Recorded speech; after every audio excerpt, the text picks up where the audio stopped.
तो सीरीज के स्टार्ट में हम देखते हैं कि यू बहुत ही ज्यादा गुस्से में होती है, जो कि लू यांग को सामने से आता हुआ देखकर गुस्से से उसके पास जाती है और कहती है कि तुम युआन को कैसे काल कोठरी में बंद कर सकते हो, वो तुम्हारा अपना ही बेटा है। तब लू यांग कहते हैं कि मुझे इस बारे में अभी बात नहीं करनी है, हम बाद में बात करेंगे। जो बहुत ही ज्यादा गुस्से में बोलती है कि जब तक आप मेरे बेटे को यहाँ पर वापस नहीं लाते हैं मैं यहाँ से कहीं भी नहीं जाऊंगी। और तभी लू शेंग कहता है कि वो मेरा भी बेटा है और मैं जानता हूँ कि उसके साथ कब क्या सलूक करना है और मैंने उसको उसकी गलती की सजा दी है। वो किसी भी ब्लेड मास्टर का बेटा होता तो गलती की सजा उसको मिलनी थी, और वैसे भी मैंने उसे वहाँ पर बंद उसकी भलाई के लिए किया है। वहाँ पर रहकर वो ज्यादा अच्छे से प्रैक्टिस कर सकता है क्योंकि उसके पास कुछ भी करने के लिए नहीं होगा। तब जो कहती है कि आपको उसकी फिक्र करने की बिल्कुल भी कोई जरूरत नहीं है, उसको निकालकर यहाँ फौरन वापस लेकर आई, मुझे अपना बेटा अपने सामने अभी चाहिए। जो की बात सुनकर लू शेंग कहता है कि मैं एक दफा फैसला कर चुका हूँ और उसे 10 सालों के लिए वहाँ पर बंद भी कर चुका हूँ, तो वो अब 10 सालों बाद ही बाहर आएगा, उससे पहले उसे कोई भी बाहर नहीं निकाल सकता। तुम उसको अगर निकालने की कोशिश करोगी तो ये बात याद रखना कि उसकी सजा 10 साल और बढ़ा दी जाएगी, फिर वो 10 साल नहीं बल्कि 20 साल वहाँ पर कैद रहेगा। अर्जू कहती है कि तुम मुझे वजह बता दो जिस वजह से तुमने उसे वहाँ पर बंद किया है। तो लू शेंग कहता है कि उसे सिर्फ इस बात का इकरार करना है कि लू यांग उसका ब्रदर है। तो कहती है कि ये क्या बकवास कर रहे हो तुम, टियांग उसका ब्रदर नहीं है, लू यांग और टियांग कभी भी भाई नहीं हो सकते। अर्जू बहुत ही ज्यादा गुस्से में आते हुए कहती है कि वो ऐसा कभी भी नहीं बोलेगा और अगर तुमने उसे अभी रिलीज नहीं किया तो मैं तुम्हें छोड़कर चली जाऊंगी और तुम भी यहाँ से चले जाना क्योंकि ये तुम्हारी नहीं बल्कि हमारी जगह है, मैं अपने फादर के पास वापस चली जाऊंगी। उसकी बातें सुनकर लू शेंग को गुस्सा आ जाता है और वो कहता है कि तुम पागल तो नहीं हो गई, क्या बकवास कर रही हो। तो तभी चू कहती है कि हाँ मैं पागल हो गई हूँ, और हाँ एक बात याद रखो कि अगर तुम्हें अपने इस बेटे के साथ रहना है तो तुम मुझे और टियांग को छोड़ दो, हम तुम्हें छोड़कर अभी चले जाते हैं। चू को बहुत ज्यादा गुस्सा आ रहा था तो वो कहती है कि मैं अपने फादर को बुला लेती हूँ, वही आकर तुमसे बात करेंगे। तो तभी लू शेंग कहता है कि यहाँ पर तुम किसी को भी बुला लो, मैं किसी की बात नहीं सुनने वाला क्योंकि मैं एक दफा फैसला ले चुका हूँ और वो मेरा बेटा है, उसे क्या सजा देनी है ये मैं अच्छे से जानता हूँ। जो कहती है कि टियांग मेरा बेटा है और मैं तुम्हें इस तरह उसे पनिश करने नहीं दूंगी, मैं एल्डर टियांग के पास जा रही हूँ उसके बारे में बात करने के लिए। जो वहाँ से गुस्से से जाने लगती है, जिसको देखकर लू यांग सोचता है कि ये तो बहुत ही फेमस ब्लेड मास्टर की बेटी है, तो इसका फादर कहीं फादर को नुकसान ना पहुंचा दे। और दूसरी तरफ हम लू शेंग को देखते हैं जो कि सोचता है कि अगर इसका फादर यहाँ पर आ गया तो बहुत ही मसला हो जाएगा, लेकिन मैं अपने फैसले से नहीं पलटूंगा। अब हमारा सीन चेंज होता है और हम देखते हैं कि चू मास्टर टियांगो के पास जाती है और उन्हें जाकर सारी बात बताती है। तो मास्टर टियांगो उससे कहते हैं कि तुम पागल हो गई हो जो ऐसे वापस आ गई हो, तुम्हें पता है ना कि लू शेंग इस वक्त गुस्से में है, उसका गुस्सा ठंडा हो जाएगा तो वो टियांग को भी बाहर निकाल लेगा, लेकिन तब तक तुम्हें वेट करना होगा और कोई भी फजूल बात नहीं करो। अब चू कहती है कि मैं ऐसा कभी भी नहीं होने दूंगी, आप नहीं जानते हैं कि लू शेंग अपने बेटे लू यांग को ही अपना बेटा बना लेगा और वो मेरे बेटे टियांग को भूल जाएगा और मैं ऐसा कभी भी नहीं होने दूंगी, मैं उसे वहां से निकाल कर रहूंगी। और तभी मास्टर उसे कहते हैं कि तुम पागल हो गई हो क्या, वो लू शेंग का भी बेटा है और लू शेंग को पता है कि उसे किस वक्त क्या सजा देनी है और किस वक्त उसके साथ कैसा सलूक करना है। उसे टियांग की भी उतनी ही फिक्र है जितने लू यांग की, उसने कुछ किया है तो सोच समझ कर ही किया होगा। अब चू को बहुत ज्यादा गुस्सा आता है और वो कहती है कि आप मेरे फादर हैं लेकिन आपको मेरी और मेरे बेटे की बिल्कुल भी कोई फिक्र नहीं है और आप भी शेंग का साथ दे रही हैं। ये कहते हुए गुस्से से वो वहां से निकल जाती है, जिसके बाद हमारा सीन चेंज होता है और हम देखते हैं चू को जो कि उस काल कोठरी के बाहर आती है जिसके अंदर टियांग था। वो उस पहरेदार से बोलती है कि इस गेट को खोलो, लेकिन वो पहरेदार बोलता है कि मुझे माफ कर दें लेकिन मैं लू शेंग और मास्टर के ऑर्डर के अलावा किसी के भी कहने पर यह गेट नहीं खोल सकता हूँ, आप यहाँ से जा सकती हैं। उसकी बात सुनकर चू को और ज्यादा गुस्सा आ जाता है और वो बहुत ही पावर के साथ अपनी एनर्जी को रिलीज करती है, लेकिन वो वहाँ पर कुछ भी नहीं कर सकती थी, इसीलिए वो चुप करके वापस चली जाती है। अब जब तू देखती है कि कोई भी उसकी मदद नहीं कर रहा है तो वो दोबारा से लू शेंग के पास जाती है और जाकर उसको बोलती है कि मैंने अपने फादर को बुलवा लिया है और वो सुबह आ रहे हैं और वो आकर ही मेरे बेटे को छुड़वा लेंगे। जिसके बाद हमारा सीन चेंज होता है और हम सुबह का वक्त देखते हैं जहाँ पर सब हॉल में चले जाते हैं सिवाय लू शेंग और लू यांग के। लू यांग लू शेंग के पास खड़ा होता है और तभी लू शेंग कहता है कि उसने अपने फादर को इसीलिए बुलवाया है ताकि वो आकर टियांग को छुड़वा लें, लेकिन वो मेरा भी बेटा है और उसकी भलाई के लिए ही मैं ये सब कुछ कर रहा हूँ, वो ये बात क्यों नहीं समझ रही। अब लू शेंग कहता है कि मुझे बताओ मुझे क्या करना चाहिए। तो तभी लू यांग कहता है कि आपको टियांग को छोड़ देना चाहिए। तो वो कहते हैं कि इसकी रीजन क्या है। तो तब लू यांग कहता है कि अगर चू ने आपको छोड़ दिया तो इससे हमारी फैमिली की रेपुटेशन खराब होगी, या इसके अलावा उनके फादर ने आकर आपसे फाइट की तो तब भी हमारी फैमिली की रेपुटेशन खराब होगी, तो इसीलिए आप टियांग को छोड़ दें। उसकी बात सुनकर लू शेंग कहता है कि हाँ तुम बिल्कुल ठीक कह रहे हो, मैं उसको छोड़ देता हूँ लेकिन मैं उसे सबके सामने नहीं छोड़ूंगा, अकेले में छोड़ूंगा। जिसके बाद हमारा सीन फिर से चेंज होता है। हम चू को देखते हैं जो कि बहुत ही ज्यादा रो रही होती है और अपने फादर को सारी स्टोरी बताती है। तो उसके फादर कहते हैं कि लू शेंग ऐसा कैसे कर सकता है, वो टियांग को कैसे बंद कर सकता है, और उसका फादर भी बहुत ज्यादा गुस्से में आ जाता है। अब चू का फादर गुस्से से हॉल की तरफ बढ़ने लगता है जहाँ पर लू शेंग और लू यांग भी आ चुके थे। और तभी चू कहती है कि मेरे फादर आ चुके हैं और अब तुम्हें बताएंगे कि तुमने क्या किया है। अभी चू का फादर कहता है कि लू शेंग, मैं ये क्या सुन रहा हूँ, तुम ट्यांग को कैसे काल कोठरी में बंद कर सकते हो। लू शेंग कहता है कि लिंगर मेरी बात सुनो, मैंने जो भी किया है उसकी भलाई के लिए किया है। उसने अपने भाई पर मर्डर अटेम्प्ट किया है, तो मुझे बताएं कि क्या मुझे उसे पनिशमेंट नहीं देनी चाहिए। तो तभी चू कहती है कि कौन सा भाई, ये उसका भाई नहीं है। अब लू शेंग कहता है कि मैं उसे बहुत ज्यादा पावरफुल बनाना चाहता हूँ, लेकिन चू ने उसे इतना ज्यादा ओवर कॉन्फिडेंट कर दिया है कि उसे नहीं पता कि उसके पास इतनी पावर नहीं है और वो बिना सोचे समझे किसी के भी ऊपर अपना अटैक कर देता है। अब लू शेंग गुस्से में एक पेपर यंगर की तरफ फेंकता है और जैसे ही वो उस पर देखते हैं तो उसके ऊपर डाइवोर्स पेपर लिखा होता है, जिसे देखकर चू बहुत ही ज्यादा डर जाती है और वो गुस्से में कहती है, लू शेंग तुम पागल हो गए हो क्या, तुम ऐसा कैसे कर सकते हो। तो तभी लू शेंग कहता है कि अरे तुम कल अभी खुद ही तो कह रही थी कि तुम्हें डाइवोर्स चाहिए, तो अब तुम इतना गुस्से में क्यों आ रही हो। लू शेंग कहता है ये तो तुम्हारा अपना किया गया फैसला है। तो चू गुस्से में कहती है कि मुझे पता है ये सब तुम लू यांग के कहने पर कर रहे हो ना, ये एक बहरूपिया है जो सिर्फ हमें लड़वाने के लिए आया है और वो अपने मकसद में कामयाब भी हो रहा है। अब लू शेंग गुस्से में कहता है कि चू तुम पागल तो नहीं हो गई हो, ये मेरा बेटा है और मैं इसको हर हाल में प्रोटेक्ट करूंगा। तुम ये बात क्यों नहीं समझ रही कि इसने अपनी पूरी जिंदगी बहुत ज्यादा मुश्किलों में गुजारी है, जबकि टियांग ने पूरी जिंदगी अय्याशी की है। इसीलिए मैं हर हाल में लू यांग का ही साथ दूंगा, मैं इसको हर हाल में प्रोटेक्ट करूंगा जब तक मैं मर नहीं जाता। और इसको प्रोटेक्ट करने के लिए अगर मुझे तुम्हें छोड़ना पड़े तो इसमें मुझे कोई एतराज नहीं है। इसके बाद लू शेंग कहता है कि यंगर, अगर तुम्हें अपनी बेटी से इतना ही ज्यादा प्यार है तो तुम इसे ले जा सकते हो, जिस पर यंगर को भी गुस्सा आने लगता है। अब गुस्से में आकर लू शेंग अपनी स्पिरिचुअल पावर का यूज करता है, तो उसे देखकर यंगर भी अपनी स्पिरिचुअल पावर का यूज करने लगता है। लेकिन लू शेंग की पावर बहुत ही ज्यादा थी, जहाँ से हम देखते हैं कि यहाँ पर बहुत ही बड़े बड़े लाइट एनर्जी के पावर्स पड़ने लगती हैं। चू यहाँ पर ये देखकर बहुत ही ज्यादा हैरान हो जाती है और दूसरी तरफ यंगर भी हैरान हो जाता है, क्योंकि वो जानते थे कि लू शेंग इतना ज्यादा पावरफुल नहीं था। अब लू शेंग आगे बढ़ता है और आगे बढ़कर वो चू को एक जोरदार थप्पड़ मारता है, जिससे चू नीचे जमीन पर गिर जाती है। और ये सब देखकर यंगर को बहुत ज्यादा गुस्सा आ जाता है और कहता है कि तुम्हारी हिम्मत कैसे हुई मेरी बेटी पर हाथ उठाने की। यंगर गुस्से में कहता है कि मैं तुम्हें नहीं छोड़ूंगा, जिसके बाद वो अपनी एनर्जी को इकट्ठा करने लगता है। लेकिन दूसरी तरफ हम लू शेंग को देखते हैं जो कि एक पोर्टल को ओपन करता है और वहां से अपनी फैमिली की एक बहुत ही बड़ी तलवार को निकाल लेता है। उसी स्वर्ड से वो यंगर के ऊपर अटैक कर देता है, जिससे यंगर दूर जाकर गिरता है। और तभी लू शेंग गुस्से में उसे कहता है कि अपनी बेटी को लेकर यहाँ से चले जाओ, इससे पहले कि मैं तुम दोनों को मार डालूं। हम देखते हैं कि यंगर खड़ा होता है और चू की तरफ देखकर कहता है कि ठीक है, हम दोनों यहाँ से चले जाएंगे, लेकिन मेरी एक शर्त है कि तुम टियांग को हमें दे दो और उसे वहाँ से निकाल दो। तो तभी शेंग कहता है कि बिल्कुल भी नहीं, वो मेरा बेटा है और मुझे एक पावरफुल पर्सन बनाकर ही छोड़ूंगा। तुम लोगों के साथ मैं उसे कभी नहीं जाने दूंगा, क्योंकि मैं जानता हूँ कि तुम लोग उसे बर्बाद कर दोगे। और ये बात सुनकर यंगर और चू को और ज्यादा गुस्सा आने लगता है। अब यंगर कहता है कि तुम टियांग से मुझे मिलवाओ, क्योंकि उसे मिलने का मुझे पूरा हक है। और दूसरी बात कि मैं देख सकता हूँ कि तुम कितने ज्यादा लालची हो रहे हो। तो तभी लू शेंग कहता है कि बिल्कुल भी नहीं, मैं बिल्कुल भी लालची नहीं हूँ, मैं सिर्फ अपने दोनों बेटों को एक साथ इकट्ठा रखना चाहता हूँ। अगर चू तुम्हारे साथ जाना चाहती है तो ठीक है, लेकिन अगर वो यहीं पर रहना चाहती है तो मैं उसे मना नहीं करूंगा, ये उसकी अपनी मर्जी है। प्रियंका कहता है कि तुम पागल तो नहीं हो गए हो, अगर तुम 10 इयर्स के लिए उसे उस केव में रखोगे तो वहाँ पर पागल हो जाएगा, वो तुम्हारी कोई बात नहीं मानेगा और ना ही वो प्रैक्टिस कर सकेगा। तो तभी लू शेंग कहता है कि मैं जानता हूँ कि मैं उसे इतने टाइम के लिए वहाँ पर नहीं रखूंगा, कुछ ही टाइम में वो मेरी सारी बातों को मान जाएगा। जब वो मेरी सारी बातों को मान जाएगा तो मैं उसे वहाँ से बाहर निकाल लूंगा। ये सब मेरा प्लान है। उसके बाद मैं उसका एक टेस्ट भी लूंगा, जिससे मुझे ये पता चलेगा कि उसने उस प्रिजन में कितनी प्रैक्टिस की है, और अगर उसमें वो पास हो गया तो मैं उसे अपने साथ रखूंगा, वरना उस प्रिजन में वापस भेज दूंगा ताकि वो दोबारा से प्रैक्टिस स्टार्ट करे। मैं सिर्फ उसे पावरफुल बनाना चाहता हूँ। और तभी यंगर आगे बढ़ता है और कहता है कि वो सब ठीक है, लेकिन मैं चू को तुम्हारे साथ नहीं रहने दे सकता, इसीलिए मैं उसे लेकर जा रहा हूँ। और वो चू को उठाकर वहाँ से ले जाता है। तभी लू यांग आगे बढ़ता है और कहता है कि फादर, आपने बहुत अच्छा फैसला किया, इस फैसले से टियांग की पूरी जिंदगी बदल जाएगी। लू शेंग कहता है कि हाँ, मुझे पता है कि मुझे अपने बेटे को कैसे ट्रीट करना है, ये सब तो पागल है, इन्हें कुछ भी नहीं पता। और उसके बाद वो लू यांग से सॉरी बोलता है कि मैंने तुम्हारी जिम्मेदारी ली थी, लेकिन मैं तुम्हें प्रोटेक्ट नहीं कर पाया हूँ। वो कहता है कि ये लोग चले गए हैं तो सारी प्रॉब्लम्स खुद ही सॉल्व हो जाएंगी। जिसके बाद हमारा सीन चेंज होता है और हम देखते हैं कि वो दोनों इंसेस्टर हॉल में इंटर होते हैं, जहाँ पर लू यांग के आने की वेलकम सेरेमनी थी। अब लू शेंग लू यांग को एक ओल्ड आदमी के पास ले जाता है, जिसके पास जाकर लू यांग कहता है कि मुझे ये स्वर्ड गॉड लग रहा है। तो तभी लू शेंग कहता है कि इसका नाम युआंगो है। सारी एलवी फैमिली जो कि वेस्ट डोमेन में रहती है वो इन्हीं के अंडर आती है। लू यांग उनको काफी ज्यादा रिस्पेक्ट देता है। और तब जब वो उठता है तो तब लू शेंग कहते हैं कि वेलकम, तुम अब इस फैमिली के मेंबर बन चुके हो। अब लू शेंग कहता है कि तुम यहाँ के मास्टर और लीडर से तो मिल ही चुके हो, और अब आओ मैं तुम्हें यहाँ के एल्डर से मिलवाता हूँ। जिसके बाद वो 1 बाय 1 सब एल्डर से लू यांग को मिलवाने लगता है। वो सब एल्डर्स पे लू यांग को वेलकम करते हैं और कहते हैं कि तुम एक बहुत ही अच्छे डिसाइपल हो।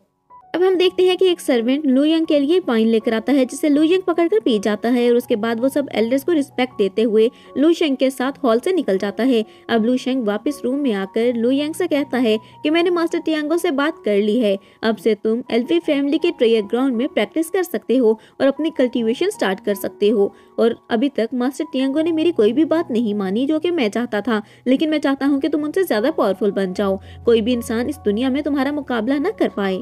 मैं सिर्फ तुम्हें पावरफुल देखना चाहता हूँ, तुम प्लीज मेरी बातों का बुरा मत मानना। तो तब लू यंग कहता है कि फादर मैं आपकी बातों का क्यों बुरा मानूंगा, आप मेरे फादर हैं।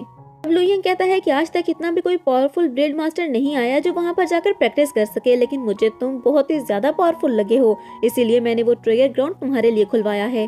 अब लू यंग कहता है कि फादर मैंने हॉल में आज सुना कि आपका एक यंगर ब्रदर भी है जिसका नाम एल्विस सांची है, वो कहाँ पर गायब है, मैंने आज तक उसको नहीं देखा, ना ही उसके बारे में पहले कभी सुना है। तभी लू शेंग बताने लगता है कि हमने उसके बारे में किसी को भी नहीं बताया है। वो जब एक डिसाइपल था तो उसने एक बैटल हारी थी और उसके बाद उसने फैसला किया था कि उसे फिंडस अलायंस में जाना चाहिए, जिसके बाद वो फिंडस अलायंस में चला गया। अब लू यंग कहता है कि ये बहुत पहले की स्टोरी है, अब तो मुझे भी नहीं पता कि वो कहाँ पर है और वो क्या कर रहा है।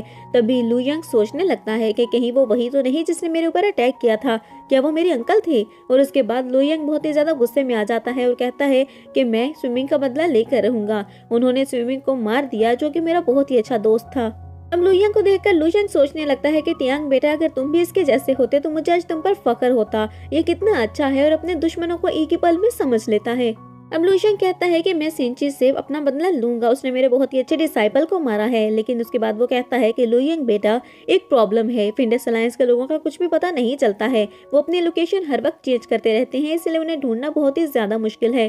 अब लू शेंग कहता है कि उसको ढूंढना मुश्किल तो है लेकिन उसे ढूंढना नामुमकिन बिल्कुल भी नहीं है। जिसके बाद वो लू यंग से कहता है कि बेटा अभी तुम इन सब कामों में ना पड़ो और तुम जाकर अपनी कल्टीवेशन को कंटिन्यू करो। तो लू यंग वहां से बाहर की तरफ जाने लगता है, जिसके बाद हमारा सीन चेंज होता है।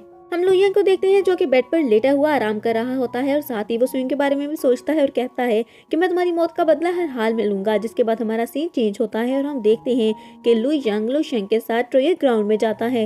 लू शेंग लू यंग से कहता है कि बेटा तुम्हें जो भी स्टेजेस सीखनी है या तुम्हें जो भी टेक्निक सीखनी है तुम मुझे बता सकते हो कि तुम्हें कहाँ से स्टार्ट लेना है, और बिल्कुल भी परेशान मत होना, मैं यहाँ पर हेल्प करने के लिए हमेशा हूँ। अब लू यंग कहता है कि फादर मैं जानता हूँ कि आप बहुत ही ज्यादा पावरफुल हैं, मैंने आपकी सारी टेक्निक्स उस वक्त देख ली थी जब आप यंगर से फाइट कर रहे थे, लेकिन मेरी टेक्निक्स आपसे थोड़ी सी डिफरेंट हैं क्योंकि मैंने अपनी मर्जी से इस्तेमाल करता हूँ। जिसके बाद वो वहाँ पर बैठकर कल्टीवेशन करने लगता है।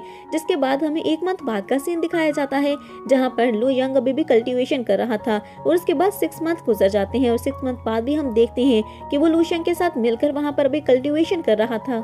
अब लू शेंग लू यंग से कहता है कि हमें प्रैक्टिस करते हुए आधा साल हो चुका है और तुमने सारी टेक्निक्स को बहुत ही अच्छे से कॉपी किया है और बहुत ही अच्छे से सीख लिया है, तुम बहुत ही अच्छे डिसाइपल हो और बहुत ही जल्दी एक अच्छे ब्लेड मास्टर भी बन जाओगे।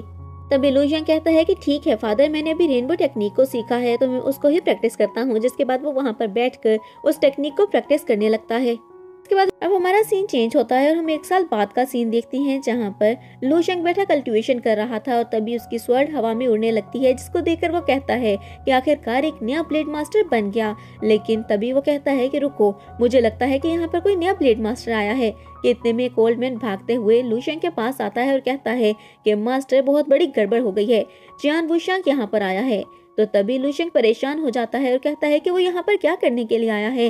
तो वो ओल्ड मास्टर कहते हैं कि मास्टर मुझे लगता है कि उनके पास कोई भी हेवनली चाइल्ड नहीं है, तो वो हमारे सेक्ट से हमारे हेवनली चाइल्ड को लेने के लिए आया है क्योंकि हमारे पास 2 हेवनली चाइल्ड हैं। अब लू शेंग कहता है कि अगर ऐसी बात है तो ऐसा तो मैं कभी भी नहीं होने दूंगा। और तभी हम देखते हैं कि उसके पास मौजूद डिवाइस ब्लिंक करने लगती है। तो लू शेंग कहता है कि मुझे लगता है कि लू यांग ने बहुत ही ज्यादा प्रैक्टिस कर ली है और अब हमारा वक्त आ चुका है, अब हम किसी को नहीं छोड़ेंगे। जिसके बाद वो लू यांग के पास जाता है और कहता है कि मुझे लगता है तुमने काफी ज्यादा इम्प्रूव किया है और अब तुम फाइट करने के लिए रेडी हो। तो तभी लू यांग कहता है कि जी फादर, मैं फाइट करने के लिए रेडी हूँ। अब लू यांग कहता है कि फादर आप बस मुझे गाइड करें। तो तब लू यांग उससे कहता है कि बेटा, पहले तुम एक स्वॉर्ड मास्टर थे लेकिन अब तुम एक ब्लेड मास्टर बन चुके हो, तो तुम्हें इतनी पावर आ चुकी है कि अपने डिसीजंस तुम खुद ले सको, तो इसीलिए अपने डिसीजंस अब खुद लेना सीखो। अब लुशियंग लुयंग को बताते हैं कि जियान वुशांग यहाँ पर आया है। तो ये बात सुनकर लुयंग भी हैरान हो जाता है और कहता है कि जियान वुशांग का हमारे सिटी में क्या काम है। तो तभी लुशियंग कहते हैं कि मुझे खुद भी नहीं पता, लेकिन तुम इस सब के बारे में बिल्कुल भी फिक्र मत करो, तुम अपनी कल्टीवेशन पर फोकस करो। मैं और मास्टर टियांग को इस बारे में उससे जाकर बात कर लेंगे कि उसका यहाँ पर क्या काम है और वो यहाँ पर क्यों आया है। अब लुशियंग लुयंग से कहते हैं कि तुम बिल्कुल भी फिक्र मत करो, जिसके बाद वो वहाँ से चले जाते हैं और हमारा सीन चेंज होता है और हम देखते हैं कुछ वक्त बाद लुयंग को, जो कि बेटा कल्टीवेशन कर रहा था, लेकिन उसे फील होता है कि यहाँ पर बहुत ज्यादा एनर्जी है। तो वो कहता है कि मुझे कैसा हो रहा फील हो रहा है जैसे ये किसी टाइगर का हो। तो हम देखते हैं कि उसके पीछे एक पोर्टल ओपन होता है जिससे एक भालू बाहर आता है। वो हो रहा बहुत ही ज्यादा स्ट्रॉन्ग और पावरफुल था। अब लुयंग यहाँ पर बहुत ही ज्यादा घबराने लगता है और सोचने लगता है कि अब मुझे क्या करना चाहिए। मैं नहीं जानता हूँ कि ये टाइगर मेरा दुश्मन है या फिर मेरा दोस्त। ये मेरी हेल्प करने के लिए आया है या मुझे मारने के लिए, लेकिन मुझे खुद को बचाना होगा। जिसके बाद वो अपनी स्पिरिचुअल एनर्जी को एक्टिवेट करते हुए अपने हाथ में ले आता है ताकि जरूरत पड़ने पर वो उस टाइगर पर अटैक कर सके। तभी वो टाइगर उसके सामने आते हुए जोर से गुर्राता है। तो वो सोचता है कि लगता है ये मेरी हेल्प करने के लिए आया है और मेरी स्पिरिचुअल पावर बनने के लिए आया है। लेकिन इतने में ही वो टाइगर गायब हो जाता है और उसके बाद हम देखते हैं वहां पर एक और पोर्टल ओपन होता है जिसमें से एक स्नेक बाहर आता है। लेकिन तभी वहां पर वो टाइगर भी आ जाता है और वो एक दूसरे से फाइट करने लगते हैं। लेकिन कुछ देर बाद वो दोनों भी गायब हो जाते हैं। लुयंग सोचता है कि मुझे बिल्कुल भी डिस्ट्रैक्ट नहीं होना चाहिए और अपनी कल्टीवेशन को कंटिन्यू रखना चाहिए। जिसके बाद वो दोबारा से कल्टीवेशन करने लगता है और कुछ देर बाद हम देखते हैं कि उसकी दोनों स्पिरिचुअल पावर्स दोबारा से आ जाती हैं और वो अपनी एनर्जी को बाहर निकालता है। अब लुयंग के पावर्स को देखकर सभी एल्डर्स, यंगर और जियान वुशांग सभी परेशान हो जाते हैं कि कौन है जो इतना ज्यादा पावरफुल है। अब मास्टर टियांग ये सारी पावर्स को देखकर लुशियंग से कहते हैं कि लुयंग तो बहुत ही ज्यादा पावरफुल है और उसने बहुत ज्यादा टेक्निक सीख ली है और मुझे नहीं लगता कि कोई इसका मुकाबला कर पाएगा। यही हमारा फ्यूचर स्वॉर्ड गॉड है।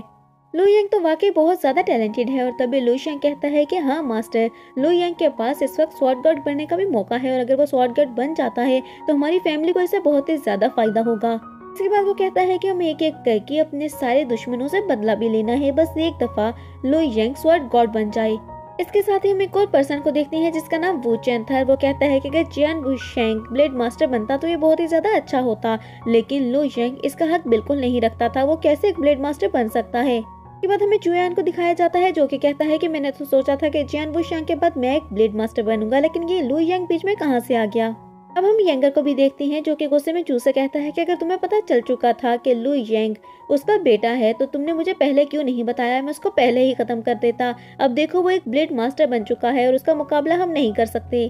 तुम्हें इसीलिए कहता था कि तुम वहां पर रहो और उन पर नजर रखो, लेकिन तुमने उन पर नजर नहीं रखी और अब मुझे ऐसा लगता है कि हम सब मारे जाएंगे। अब जो कहती है कि फादर मुझे भी नहीं पता था कि ये कमजोर सा दिखने वाला लड़का इतना ज्यादा पावरफुल बन जाएगा और इसमें इतनी ज्यादा ताकतें आ जाएंगी। अब सीन चेंज होता है और हम लुओ को देखते हैं जो कि कहती है कि मुझे क्यों फीलिंग आ रही है कि लुयंग एक ब्लेड मास्टर बन चुका है। जिसके बाद हम वो शांग के ब्लेड मास्टर को देखते हैं जो कि कहता है कि तुम कब एक ब्लेड मास्टर बनोगे, देखो एल्विस सेक्ट का वो लड़का ब्लेड मास्टर बन चुका है, तुम कब हमारा नाम रोशन करोगे। अब ओशन कहता है कि मास्टर मुझे नहीं पता कि उस लड़के ने इतनी जल्दी कैसे वो लेवल हासिल किया है, मुझे तो कल्टीवेशन में अभी वक्त लगेगा क्योंकि मेरी अभी कल्टीवेशन लेवल बहुत ज्यादा लो है। अब मास्टर कहते हैं कि मैं उसको मुबारकबाद करने के लिए चलूंगा, तो क्या तुम मेरे साथ चलोगे। तो तब वुशांग फिर से कहता है कि मुझे पता नहीं क्यों लगता है कि उसने कोई मैजिक यूज किया है, वरना इतनी जल्दी वो ब्लेड मास्टर नहीं बन सकता है। तो तब मास्टर कहते हैं कि मेरे पास एक प्लान है, क्यों ना हम उसे अपना दोस्त बना लें और फिर उससे तुम सारी टेक्निक सीख लो जो उसने यूज की है। वुशांग को भी ये आइडिया अच्छा लगता है, जिसके बाद हमारा सीन चेंज होता है। अब हम लुओ के फादर को देखते हैं जो कि लुशियंग के पास आते हैं और आकर वो उसे मुबारकबाद देते हैं और कहते हैं कि मुझे पता है कि आपका बेटा एक ब्लेड मास्टर बन चुका है। मैंने जब उसे पहली बार देखा था मैं तभी जान गया था कि वो एक ब्लेड मास्टर बनेगा। अब लुओ को फादर लुयंग से भी मिलता है और उसे कहता है कि तुम्हें जब भी मेरी हेल्प की जरूरत हो तो मुझे जरूर बताना, मैं तुम्हारी हेल्प जरूर करूंगा। जिसके बाद अगले दिन का हमें सीन दिखाया जाता है। अब हम वुशांग और उसके सेक्ट मास्टर को देखते हैं जो कि मुबारकबाद देने के लिए लुशियंग के पास आते हैं और उसे आकर मुबारकबाद देते हैं कि आपका बेटा एक ब्लेड मास्टर बन चुका है। इसके बाद हमें हॉल का सीन दिखाया जाता है जहाँ पर वो सब बैठे होते हैं और तभी सेक्ट मास्टर कहता है कि वुशांग भी एक ब्लेड मास्टर बनने वाला है, लेकिन उसे गाइडेंस की जरूरत है ताकि उसे कोई गाइड कर सके और वो एक अच्छा ब्लेड मास्टर बन सके। लुयंग कहता है कि अगर इसके दिल में किसी के लिए बुराई नहीं होगी तो ये भी अच्छा ब्लेड मास्टर बन सकता है। तो तभी सेक्ट मास्टर कहते हैं कि क्या तुम इसकी हेल्प करोगे एक अच्छा ब्लेड मास्टर बनने में। तभी लुयंग कहता है कि जो फादर कहेंगे मैं बिल्कुल वैसा ही करूंगा। तो लुशियंग सोचने लगता है कि मुझे लगता है कि इनकी कोई चाल है, ये लुयंग को पीछे करके वुशियंग को आगे लाना चाहते हैं। वो सोचता है कि वो शेंग एक ब्लेड मास्टर और उसके बाद एक स्वॉर्ड गॉड बनना चाहता है, और अगर वो एक स्वॉर्ड गॉड बन गया तो वो लू यांग के लिए खतरा है और मैं ऐसा कभी भी नहीं होने दूंगा। लेकिन तभी लू यांग खड़ा होता है और कहता है कि ठीक है, मैं वो शेंग को टेक्निक सिखा दूंगा, जिस पर सेक्ट मास्टर खुश हो जाते हैं। लेकिन तभी लू यांग कहता है कि बेटा आपको सोचना चाहिए, तुम इतनी जल्दी किसी पर भी यकीन करके उसकी हेल्प नहीं कर सकते। तो तभी लू यांग कहता है कि मैं जब एक दफा मुसीबत में था तो मास्टर ने मेरी हेल्प की थी, तो इसी वजह से मैं उनकी हेल्प करूंगा। जिसके बाद वो दोनों बाहर आ जाते हैं और एक फ्रेंडली फाइट स्टार्ट करते हैं, जिसमें लू यांग वो शेंग की सारी टेक्निक्स को चेक करता है। अब लू यांग की इतनी ज्यादा पावर्स को देखकर सेक्ट मास्टर डर जाते हैं और कहते हैं कि मुझे तो इससे डर लग रहा है। तो तभी शेंग हंसते हुए कहता है कि हाँ समझ जाओ, अगर कोई भी बुरी नजर इसकी तरफ जाएगी तो पहले तो मैं ही उसे नहीं छोड़ूंगा, लेकिन उसके बाद लू यांग उसको जिंदा नहीं छोड़ेगा। लू यांग की बातें सुनकर सेक्ट मास्टर और ज्यादा डर जाता है। जिसके बाद हमारा सीन चेंज होता है और हम देखते हैं कि मास्टर टियांगो, लू यांग और सेक्ट मास्टर एक जगह पर खड़े होते हैं, जहाँ पर मास्टर टियांगो कहता है कि एक ब्लेड मास्टर बनना इतना ज्यादा आसान नहीं है। अब हम सेक्ट मास्टर की बात सुनते हैं, जो कि कहते हैं कि स्वॉर्ड गॉड की तो सिर्फ एक ही सीट है, लेकिन यहाँ पर बहुत ज़्यादा कैंडिडेट्स हैं और मुझे नहीं पता कि इनमें से हम किसको चूज़ करेंगे। लेकिन मुझे नहीं लगता कि लू यांग की तरह कोई भी प्रैक्टिस कर सकता है, क्योंकि लू यांग बहुत ही ज़्यादा टैलेंटेड और पावरफुल है। दूसरी तरफ हम देखते हैं कि फाइट अभी तक चल रही थी और वू शेंग बहुत ज़्यादा कोशिश करता है लू यांग को हराने की, लेकिन वो उसको हरा नहीं पाता। जबकि अभी तक लू यांग उसके ऊपर अटैक भी नहीं कर रहा था, बल्कि सिर्फ उसके अटैक्स को रोक रहा था। अब फाइट खत्म होती है तो वू शेंग कहता है कि लू यांग तुम्हारा बहुत बहुत शुक्रिया, तुमने मेरी इतनी मदद की, लेकिन जो भी टेक्निक्स अभी मैंने सीखी हैं उनको बैठकर मैं कल्टीवेट कर लेता हूँ ताकि वो मुझ में आ सके। जिसके बाद वो वहीं बैठकर कल्टीवेशन करने लगता है और तभी लू यांग कहता है कि मुझे ऐसा लग रहा है कि यहाँ पर एक और ब्लेड मास्टर आने वाला है, और हम देखते हैं कि वू शेंग भी एक ब्लेड मास्टर बन जाता है, जिसे देखकर सभी हैरान होते हैं। और उसके बाद लू शेंग कहता है कि मुबारक हो सेक्ट मास्टर, आपको भी एक ब्लेड मास्टर मिल चुका है। लेकिन ये सब कुछ लू यांग की वजह से हुआ है, क्योंकि उसी ने ये सब कुछ उसे सिखाया है। अब सेक्ट मास्टर सारी बातों को इग्नोर करता है। जिसके बाद हम एक लड़की को देखते हैं जो कि कहती है कि लू यांग को अभी ब्लेड मास्टर बने ज्यादा वक्त नहीं हुआ, लेकिन वो बाकी लोगों को प्रैक्टिस करवा कर ब्लेड मास्टर बना रहा है। और उसके बाद बहुत से सेक्ट लीडर्स को ये बात पता चल जाती है। इसके बाद हम वू शेंग की बात सुनते हैं, जो कि कहता है कि क्या ब्लेड मास्टर बनने के बाद ऐसी पावर्स फील होती हैं। वू शेंग सबको अपनी पावर्स दिखाने लगता है। जिसके बाद हम सेक्ट मास्टर को देखते हैं जो कि आगे बढ़ता है, और उसके बाद वो मास्टर टियांगो और लू शेंग का शुक्रिया अदा करता है और कहता है कि आप लोगों की वजह से अब मेरे पास भी एक ब्लेड मास्टर है। अब सेक्ट मास्टर वहां से जाने लगता है और वू शेंग भी उसके पीछे आ जाता है और कहता है कि मास्टर हम इतनी जल्दी वापस क्यों जा रहे हैं। तो तभी सेक्ट मास्टर कहता है कि कहीं तुम पागल तो नहीं हो गए हो, स्वॉर्ड गॉड बनने के लिए सिर्फ एक ही सीट है और यहाँ पर बहुत ज्यादा कैंडिडेट्स हैं। मैं चाहता हूँ कि जाकर तुम प्रैक्टिस करो और कल्टिवेशन करो ताकि तुम स्वॉर्ड गॉड बन सको। अब वो मास्टर वू शेंग से कहने लगता है कि मैं तुम्हें ऐसी टेक्निक सिखाऊंगा जिससे तुम्हें स्वॉर्ड गॉड बनने में ज्यादा टाइम नहीं लगेगा। तो वू शेंग कहता है कि मास्टर जल्दी चलिए और मुझे वो टेक्निक सिखाइए। अब हमारा सीन चेंज होता है, हम लू यांग को देखते हैं जो कि लू शेंग के पास आता है और कहता है कि फादर, आज मैंने एक आम आदमी को एक ब्लेड मास्टर बनाया और इससे मुझे बहुत ज्यादा खुशी हो रही है। तो तभी लू शेंग कहता है कि तुमने आज तो ये गलती कर दी है, लेकिन दोबारा ऐसा बिल्कुल भी मत करना, क्योंकि वो सब तुम्हारे कंपटीटर्स हैं और तुमसे आगे निकल सकते हैं और तुम यहीं के यहीं रह जाओगे। तो तभी वो लू यांग कहता है कि फादर अब जैसा कहें मैं वैसा ही करूंगा और आगे से इस बात का ध्यान रखूंगा। जिसके बाद वो कहता है कि मुझे डोमेन रीजन में जाना है, वहाँ पर मेरी एक फ्रेंड है जिससे मुझे मिलना है। अब लू शेंग उसे जाने की इजाजत दे देते हैं और साथ कहते हैं कि वो जल्दी वापस आए। जिसके बाद लू यांग वहां से चला जाता है और उसके बाद वो डोमेन रीजन में सीधा लुओ के पास आता है। अब लुओ उसे कहती है कि लू यांग, मुझे लगता है कि तुम ड्रैगन स्वेल्ट को ढूंढने के लिए जा रहे हो। तो कहता है कि हाँ बिल्कुल तुम ठीक कह रही हो, उसको ढूंढना मुश्किल है लेकिन नामुमकिन बिल्कुल भी नहीं है। लू यांग लुओ से बातें कर ही रहा होता है कि वहाँ पर मास्टर वीन आ जाते हैं, जो कि कहते हैं कि लू यांग बहुत ही ज्यादा टैलेंटेड और पावरफुल है और वो एक ब्लेड मास्टर भी बन चुका है और सब उसकी तारीफें कर रही हैं। जिसके बाद वो लू यांग के पास आते हैं और तभी लू यांग उनको ग्रीट करता है और तब मास्टर कहते हैं कि तुम तो बहुत ही ज्यादा टैलेंटेड हो, मैं चाहता हूँ कि तुम अपनी कल्टीवेशन पे फोकस करो क्योंकि तुम्हें एक स्वॉर्ड गॉड बनना है, मेरी ये बात याद रखना। अब लू यांग कहने लगता है कि मैं डार्क किंग को ढूंढने के लिए निकला हूँ, उस स्वॉर्ड को पाकर मैं बहुत ही जल्दी स्वॉर्ड गॉड बन सकता हूँ क्योंकि वो बहुत ही ज्यादा पावरफुल है, उससे मेरी पावर बहुत ज्यादा इंक्रीज हो जाएगी। मास्टर उसे कहते हैं कि ठीक है तुम जो भी करो ध्यान से करो। जिसके बाद लू यांग वहाँ से निकल जाता है, लेकिन रास्ते में उसके सामने ली जुई आ जाता है, जो कि उससे कहता है कि मैंने सोचा था कि जियान वुशैंग ही एक ब्लेड मास्टर बन सकता है, लेकिन तुम तो उसे पहले ब्लेड मास्टर बन गए। अब ली जुई यहाँ पर लू यांग को बुरा भला बोलने लगता है, जिस पर लू यांग को गुस्सा आने लगता है। तो इस पर ली जुई उसे चिढ़ाने लगता है और कहता है कि तुम मेरा कुछ भी नहीं बिगाड़ सकते हो। अब उन दोनों में एक जबरदस्त फाइट स्टार्ट होती है और जब ली जुई को इस बात का एहसास होता है कि वो लू यांग का मुकाबला नहीं कर सकता तो वो वहाँ से भाग जाता है क्योंकि उसे अपनी जान प्यारी थी। लू यंग अपनी स्वॉर्ड को अपने अंदर वापस रखता है और कहता है कि मुझे ऐसे लोगों पर बिल्कुल भी फोकस नहीं करना चाहिए, मुझे अपने मकसद पर फोकस करना है। जिसके बाद वो मैप बाहर निकालता है और अपने रास्ते की तरफ चलने लगता है। वो कहता है कि मुझे जल्द से जल्द उस स्वॉर्ड को ढूंढना होगा। वो मैप को देखते हुए आगे बढ़ता है और उसके बाद वो एक केव के पास पहुंचता है और उस केव के दरवाजे पे वो देखता है कि वहां से एनर्जी निकल रही थी, जिस पर वो अपनी पावर्स को एक्टिवेट करते हुए अंदर चला जाता है। अब वो कहता है कि मेरे पास ताउशिन है और इसी स्वॉर्ड की मदद से ही मैं अंदर दाखिल हो सका हूँ, क्योंकि अगर मेरे पास ये स्वॉर्ड ना होती तो मुझे ये डोर बाहर से ही क्लोज नजर आ जाता और मैं कभी भी अंदर ना आ पाता। वो दोबारा से आगे बढ़ने लगता है, लेकिन कुछ ही आगे जाने पर उसके सामने एक बहुत बड़ी चिड़ी आ जाती है जो कि उसके ऊपर अटैक करने लगती है। और ये देखकर लू यंग को गुस्सा आने लगता है और कहता है कि बस बहुत हो गया, सभी मुझ पर अटैक करना स्टार्ट हो चुके हैं। अब वो गुस्से में अपनी स्वॉर्ड को बाहर निकाल लेता है और उसके बाद उसकी बहुत सारी कॉपीज बनाकर उस बर्ड के ऊपर अटैक करता है, जिससे वो बर्ड नीचे जमीन पर गिर जाती है। हम देखते हैं कि लू यंग जैसे ही उस बर्ड को मारकर आगे बढ़ने लगता है तो उसके सामने एक गांव नजर आ जाता है और अब देखता है कि उस गांव में फैंग परिवार का एक झंडा लगा हुआ है और वो आगे की तरफ बढ़ने लगता है। वो जैसे ही जमीन पर अपने पाँव रखता है तो वहाँ पर बहुत सारे सोल्जर्स आ जाते हैं और आकर वो लू यंग को घेर लेते हैं और उससे पूछताछ करने लगते हैं। वो बताने लगता है कि मैं लू यंग हूँ और मैं फैंग फैमिली के लीडर से मिलने के लिए आया हूँ। तो वो सारे सोल्जर उसे फैंग फैमिली के लीडर से मिलवाने के लिए ले जाते हैं। अब लीडर के पास पहुंचकर लू यंग लीडर से बात करने लगता है और खुद को इंट्रोड्यूस करवाने लगता है। तो तभी लीडर कहते हैं कि तुम्हें खुद को इंट्रोड्यूस करवाने की बिल्कुल भी जरूरत नहीं है, मैं तुम्हें पहचान चुका हूँ कि तुम कौन हो। वो लीडर कहते हैं कि तुम बहुत जल्द एक स्वॉर्ड गॉड बनने वाले हो और हर जगह पर सिर्फ तुम्हारा ही राज होगा। जिसके बाद वो उसे अंदर आने की दावत देते हैं। अब वो दोनों आपस में बैठकर बातें करने लगते हैं और तभी हम लीडर को देखते हैं जो कि लू यंग को बताता है कि एवेस रेले में एक ऐसी जगह है जहाँ पर स्वॉर्ड गॉड बैठकर कल्टीवेट कर सकता है, तुम भी ऐसा ही करो। वो अपनी स्टोरी को बताने लगते हैं कि 10 साल पहले वो वहाँ पर रहने के लिए गए थे, लेकिन वहाँ पर बहुत ही ज़्यादा पावरफुल फाइटर्स थे जिन्होंने उनके साथ फाइट की और इन्हें हरा दिया और इसीलिए वो यहाँ पर छुप कर बैठी हैं ताकि वो इन पर दोबारा से अटैक ना कर दें। लू यंग कहता है कि उस डोमेन की चाबी किसके पास है। तो तभी वो लीडर दोबारा से सारी स्टोरी बताने लगते हैं और कहते हैं कि वो जगह बहुत ही ज़्यादा डार्क है और वहाँ पर सूरज बिल्कुल भी नहीं निकलता है, हर वक्त अंधेरा रहता है और यहाँ पर एक बहुत ही ज़्यादा पावरफुल मॉन्स्टर भी है।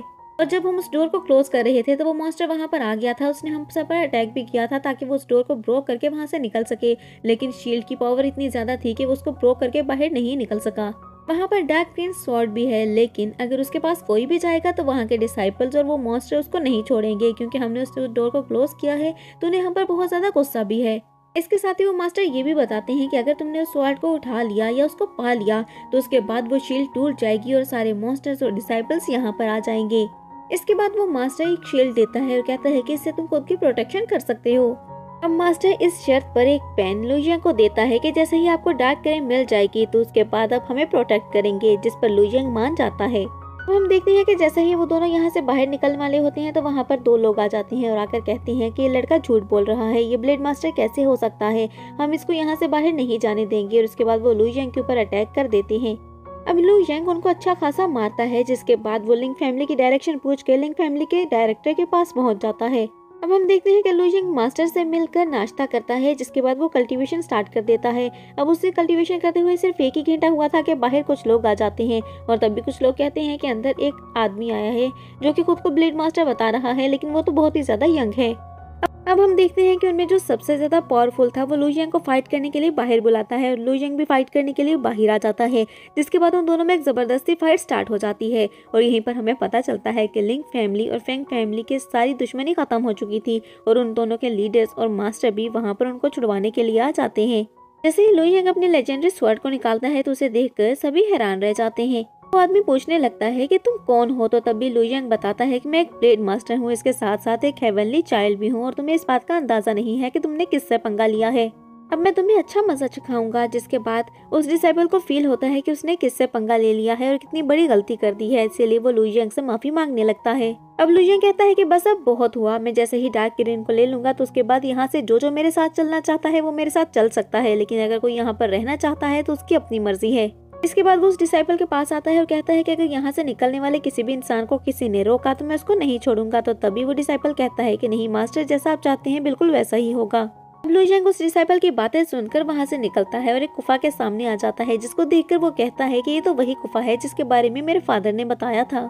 अब उसकी स्वर्ण अजीब सा बिहेव करना शुरू कर देती है और उसे उस केव के अंदर ले जाती है। लेकिन जैसे ही वो केव के अंदर चलकर थोड़ा सा आगे जाता है तो वो देखता है कि एक पेड़ के ऊपर स्वर्ण के कलर के फल लगे हुए थे। वो सोचता है कि अगर मैं इस फल को खा लूं तो हो सकता है मेरी पावर्स और ज्यादा इंक्रीज हो जाएं। जिसके बाद वो उस फल को खा लेता है और वहीं पर बैठकर कल्टीवेशन करने लगता है। अब 3 दिन बाद वो कल्टीवेशन करते हुए उठता है और दोबारा आगे चलने लगता है। लेकिन एक जगह जाकर ताओशन उसके हाथ से छूट जाती है और दोबारा उसी जगह पर चली जाती है जहाँ पर वो पहले रखी हुई थी। अब लुयिंग वहाँ पर कुछ टेक्निक्स को देखने लगता है। कहता है कि ये टेक्निक्स कितनी ज्यादा अच्छी हैं और ये मेरी पावर को और ज्यादा इंक्रीज कर सकती हैं। जिसके बाद वो थोड़ा और आगे बढ़ता है और तभी उसकी स्वॉर्ड दोबारा उसके पास वापस आ जाती है। वो सामने एक और स्वॉर्ड को देखता है और कहता है कि कहीं ये डार्क किरण तो नहीं, लेकिन ये तो एक शील्ड में लगी हुई है। उसके साथ ही वहाँ पर वो एक टेक्निक देखता है और कहता है कि ये तो बहुत ही अच्छी टेक्निक है, लेकिन इसे तो सिर्फ वही यूज कर सकता है जिसके पास डार्क किरण होगी। अब लुयिंग जैसा ही उस स्वॉर्ड को लेने की कोशिश करता है तो वो उसके ऊपर अटैक करती है, जिसे ताओशन रोक लेती है। जिसके बाद वो स्वॉर्ड बाहर आ जाती है और उसके बाद वो लुयिंग के ऊपर अटैक करना स्टार्ट कर देती है। अब यहाँ पर हम एक जबरदस्त सी फाइट देखते हैं, जिसके बाद हम देखते हैं कि डार्क किरण लुशियंग के बिल्कुल पास आती है, लेकिन उसके बाद वो अपनी जगह पर वापस चली जाती है। जिसे देखकर लुशियंग काफी हैरान होता है और कहता है कि ये मेरे अंदर जाने ही वाली थी, लेकिन उसके बाद ये वापस क्यों चली गई। उसके बाद सोचने लगता है कि कहीं ये लेजेंडरी स्वॉर्ड का कमाल तो नहीं, और उसके बाद कहता है कि मैं इस स्वॉर्ड को इतनी आसानी से यहाँ से नहीं ले जा सकता। इसके लिए मुझे कुछ कल्टीवेशन स्किल्स चाहिए। और इसके बाद ये सोचते हुए वहाँ पर बैठकर कल्टीवेट करना स्टार्ट कर देता है ताकि वो ज्यादा पावरफुल हो सके और डार्क किरण को यहाँ से ले जाए। अब हम लुयिंग को देखते हैं जो कि कल्टीवेशन के बाद खड़ा होता है और कहता है कि डार्क किरण तो बहुत ही ज्यादा पावरफुल है और इसको लेना इतना ज्यादा आसान भी नहीं है। मैं इतनी आसानी से इसको नहीं ले सकता हूँ। उसके लिए मुझे अपनी सारी एनर्जी को फोकस करना होगा। और वो अपनी एनर्जी को फोकस करने लगता है। जिसके बाद वो सोचता है कि यहाँ केव में एनर्जी बहुत ही ज्यादा कमजोर है। अगर मैं यहाँ पर बैठकर कल्टीवेशन करूंगा और अपनी सारी एनर्जी को फोकस करूंगा तो ये केव टूट भी सकती है। मुझे थोड़ा ख्याल करना होगा। अगर मैंने अपनी ज्यादा पावर्स का यूज किया तो मैं यहीं पर ही मारा जाऊंगा और मैं ऐसा बिल्कुल भी नहीं चाहता हूँ। इसके बाद वो दोबारा से कल्टीवेट करना स्टार्ट कर देता है, लेकिन वो एक ही जगह पर बैठकर कल्टीवेशन नहीं करता क्योंकि यहाँ की एनर्जी इतनी ज्यादा स्ट्रांग नहीं थी और केव टूट सकती थी। इसीलिए वो अपनी जगह बार बार बदलता रहता है और उससे कल्टीवेशन करते हुए काफी ज्यादा दिन गुजर जाते हैं। अब हम लुयिंग को देखते हैं जिसने अपनी पावर्स को बहुत ज्यादा इंक्रीज कर दिया था कल्टीवेशन की वजह से। अब लुयिंग अपनी पावर्स को देखकर बहुत ही ज्यादा खुश हो जाता है। जिसके बाद वो डार्क किरण को हासिल करने के लिए निकल पड़ता है। तो जैसे ही डार्क किरण को हासिल करने के लिए जाता है तो डार्क किरण उसके ऊपर अटैक कर देती है, लेकिन लुयिंग उसके अटैक को रोक लेता है। उसके बाद वो डार्क किरण के ऊपर अटैक करता है, लेकिन डार्क किरण भी बहुत ही ज्यादा चालाक थी और वो उसके अटैक्स को रोकती है। अब यहाँ पर लुयिंग अपनी तीनों टेक्निक्स एक साथ यूज करता है और दूसरी तरफ हम डार्क किरण को देखते हैं जो कि अपनी टेक्निक्स एक साथ यूज करती है और यहाँ पर दोनों का अटैक एक साथ लगकर खत्म हो जाता है। और ये देखकर लुयिंग काफी ज्यादा हैरान रह जाता है। अब लुयिंग सोचने लगता है कि डार्क किरण मुझे अपने पास क्यों नहीं आने दे रही है। मुझे लगता है कि उसके साथ किसी ने छेड़छाड़ की है, इसलिए उसने अपनी पावर्स को और ज्यादा बढ़ा दिया है, वरना अब तक तो उसे मेरे पास आ जाना चाहिए था मेरी सारी पावर्स को डिटेक्ट करते हुए। अब हम देखते हैं कि लुयिंग वहाँ पर एक स्पिरिट अटैक करने लगता है, लेकिन तभी वहाँ पर वो डार्क किरण स्वॉर्ड भागने लगती है। तो वो कहता है कि तुम ऐसे भाग नहीं सकती हो, तुम्हें पाने का सपना मैंने बहुत पहले देखा था। लेकिन हम देखते हैं कि स्वॉर्ड में से एक डेविल हेड निकलता है, जिसे देखकर लुयिंग कहता है कि देखा, मैंने कहा था ना कि किसी ने इसके साथ छेड़छाड़ की है।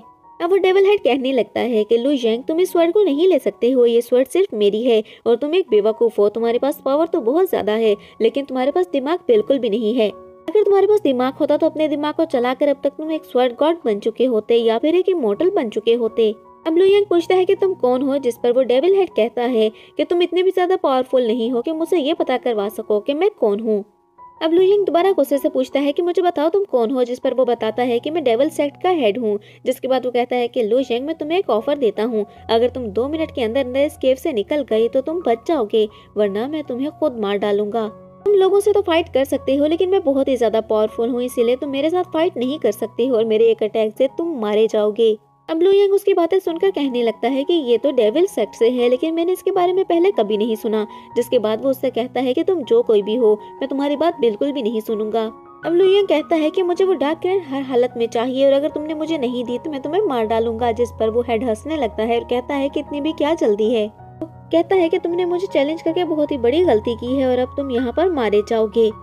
उसकी बात सुनकर लुयिंग कहता है कि अगर तुम इतने ज्यादा पावरफुल होते तो इस स्वॉर्ड के अंदर छुप नहीं रहे होते, बल्कि मुझसे फाइट करते। अब मेरे पास ज्यादा टाइम नहीं है, जल्दी से ये स्वॉर्ड मुझे दे दो। जिसके बाद वो उस हेड से फाइट करने लगता है। अब लुयिंग उस हेड को एक अटैक से डिस्ट्रॉय करता है, लेकिन ये देखकर काफी ज्यादा हैरान रह जाता है कि वहाँ पर वो हेड दोबारा से आ जाता है। अब वो हेड कहता है कि मैं तुम्हें डार्क किरण नहीं ले जाने दूंगा। तुम ये बात क्यों नहीं समझ रहे हो कि अगर तुम्हें ये स्वॉर्ड चाहिए तो मुझे भी ये स्वॉर्ड हर हालत में चाहिए।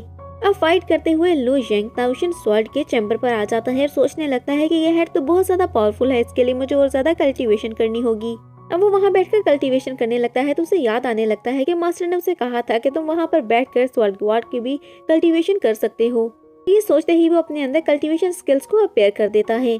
अब हम देखते हैं कि वो कल्टीवेशन करना स्टार्ट कर देता है और कुछ देर बाद वो कल्टीवेशन करते हुए बहुत ज़्यादा स्ट्रांग हो गया था और उसके बाद वो डबल हेड से फाइट करने के लिए दोबारा से चला जाता है। लेकिन एक बार में वो उस हेड को नहीं हरा सकता था, इसीलिए वो बार बार कल्टीवेशन करता है और ऐसे ही कल्टीवेशन करते हुए उसे 6 मंथ गुजर जाते हैं। वो बहुत ज़्यादा पावरफुल हो जाता है, जिसके बाद वो हेड से फाइट करने के लिए वापस आता है। अब वो हेड कहता है कि तुम वापस आ गए तो चलो फाइट स्टार्ट करते हैं, और यांग उसके ऊपर फाइट करना स्टार्ट कर देता है। अब फाइट करते हुए वो उसके डोमेन को भी डिस्ट्रॉय कर देता है और तब भी वो हेड कहता है कि अब तो तुमने मेरे डोमेन को भी डिस्ट्रॉय कर दिया है, लेकिन मैं तुम्हें ये डार्क किरण नहीं ले जाने दूंगा।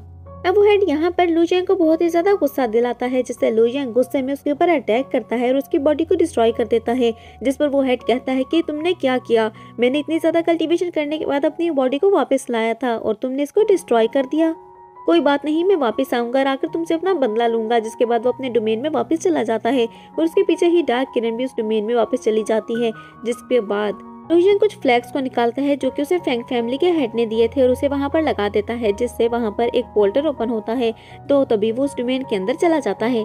अब हम देखते हैं कि डोमेन के अंदर जाने के बाद लू यांग एक अजीब सी जगह पर आ जाता है, जिसे देखकर वो सोचने लगता है कि यहाँ पर तो मुझे डर लग रहा है, ये कैसी अजीब सी जगह है, पता नहीं मैं यहाँ से जिंदा वापस जा भी पाऊंगा या नहीं। जिसके बाद वो कहता है कि मुझे डार्क किरण हर हाल में चाहिए। वो अपनी पावर्स को एक्टिवेट करने की कोशिश करता है, लेकिन उसकी पावर्स एक्टिवेट नहीं होती। तो वो सोचने लगता है कि ये कैसी अजीब जगह है जहाँ पर मैं अपनी पावर्स को यूज भी नहीं कर सकता। अब वो सोचने लगता है कि हेड तो बहुत ज्यादा कमजोर हो चुका है, तो इसीलिए मैं स्वॉर्ड बहुत आसानी से हासिल कर सकता हूँ। जिसके बाद वो स्वॉर्ड को ढूंढने लगता है तो उसे वो स्वॉर्ड नजर आती है, लेकिन उसके बाद वो अचानक से गायब हो जाती है। तो वो कहता है कि कैसी अजीब सी दुनिया है, जब से यहाँ पर आया हूँ सब कुछ अजीब ही हो रहा है। अब वो कहता है कि ऐसा कैसे हो सकता है कि डार्क किरण मेरे सामने से गायब हो गई है। जिसके बाद वो दोबारा से डार्क किरण को ढूंढने लगता है और सोचता है कि मुझे लगता है डार्क किरण यहीं पर कहीं है। अब स्वॉर्ड को ढूंढते हुए वो सोचने लगता है कि ऐसा कैसे हो सकता है, डेविल के डोमेन में भी 9 मास्टर्स हैं। जिसके बाद वो सोचता है कि ऐसा भी हो सकता है कि ये डेविल का डोमेन ना हो, बल्कि यहाँ पर कुछ लोग रहते हों और डेविल यहाँ पर सिर्फ छुपने के लिए आया हो। अब हम देखते हैं कि लू यांग आगे बढ़ रहा है और उस विलेज के ऊपर एक फॉर्मेशन बना देता है, जिसको देखकर गांव के लोग काफी ज्यादा हैरान होते हैं और कहते हैं कि ये लड़का कौन है। तो दूसरा आदमी कहता है कि ये तो हमारी विलेज का लग भी नहीं रहा है। अब लू यांग भी इनकी बातें सुन रहा था, तो वो कहता है कि मेरे भाइयों, मैं तुम्हें यहाँ पर तंग करने के लिए बिल्कुल भी नहीं आया हूँ। मैं सिर्फ तुमसे कुछ बातें पूछने के लिए यहाँ पर आया हूँ और किसी को ढूंढने के लिए आया हूँ। अब वो सोचता है कि इन्हें तो डार्क किरण के बारे में नहीं पता होगा, तो मैं इनसे कैसे पूछूं।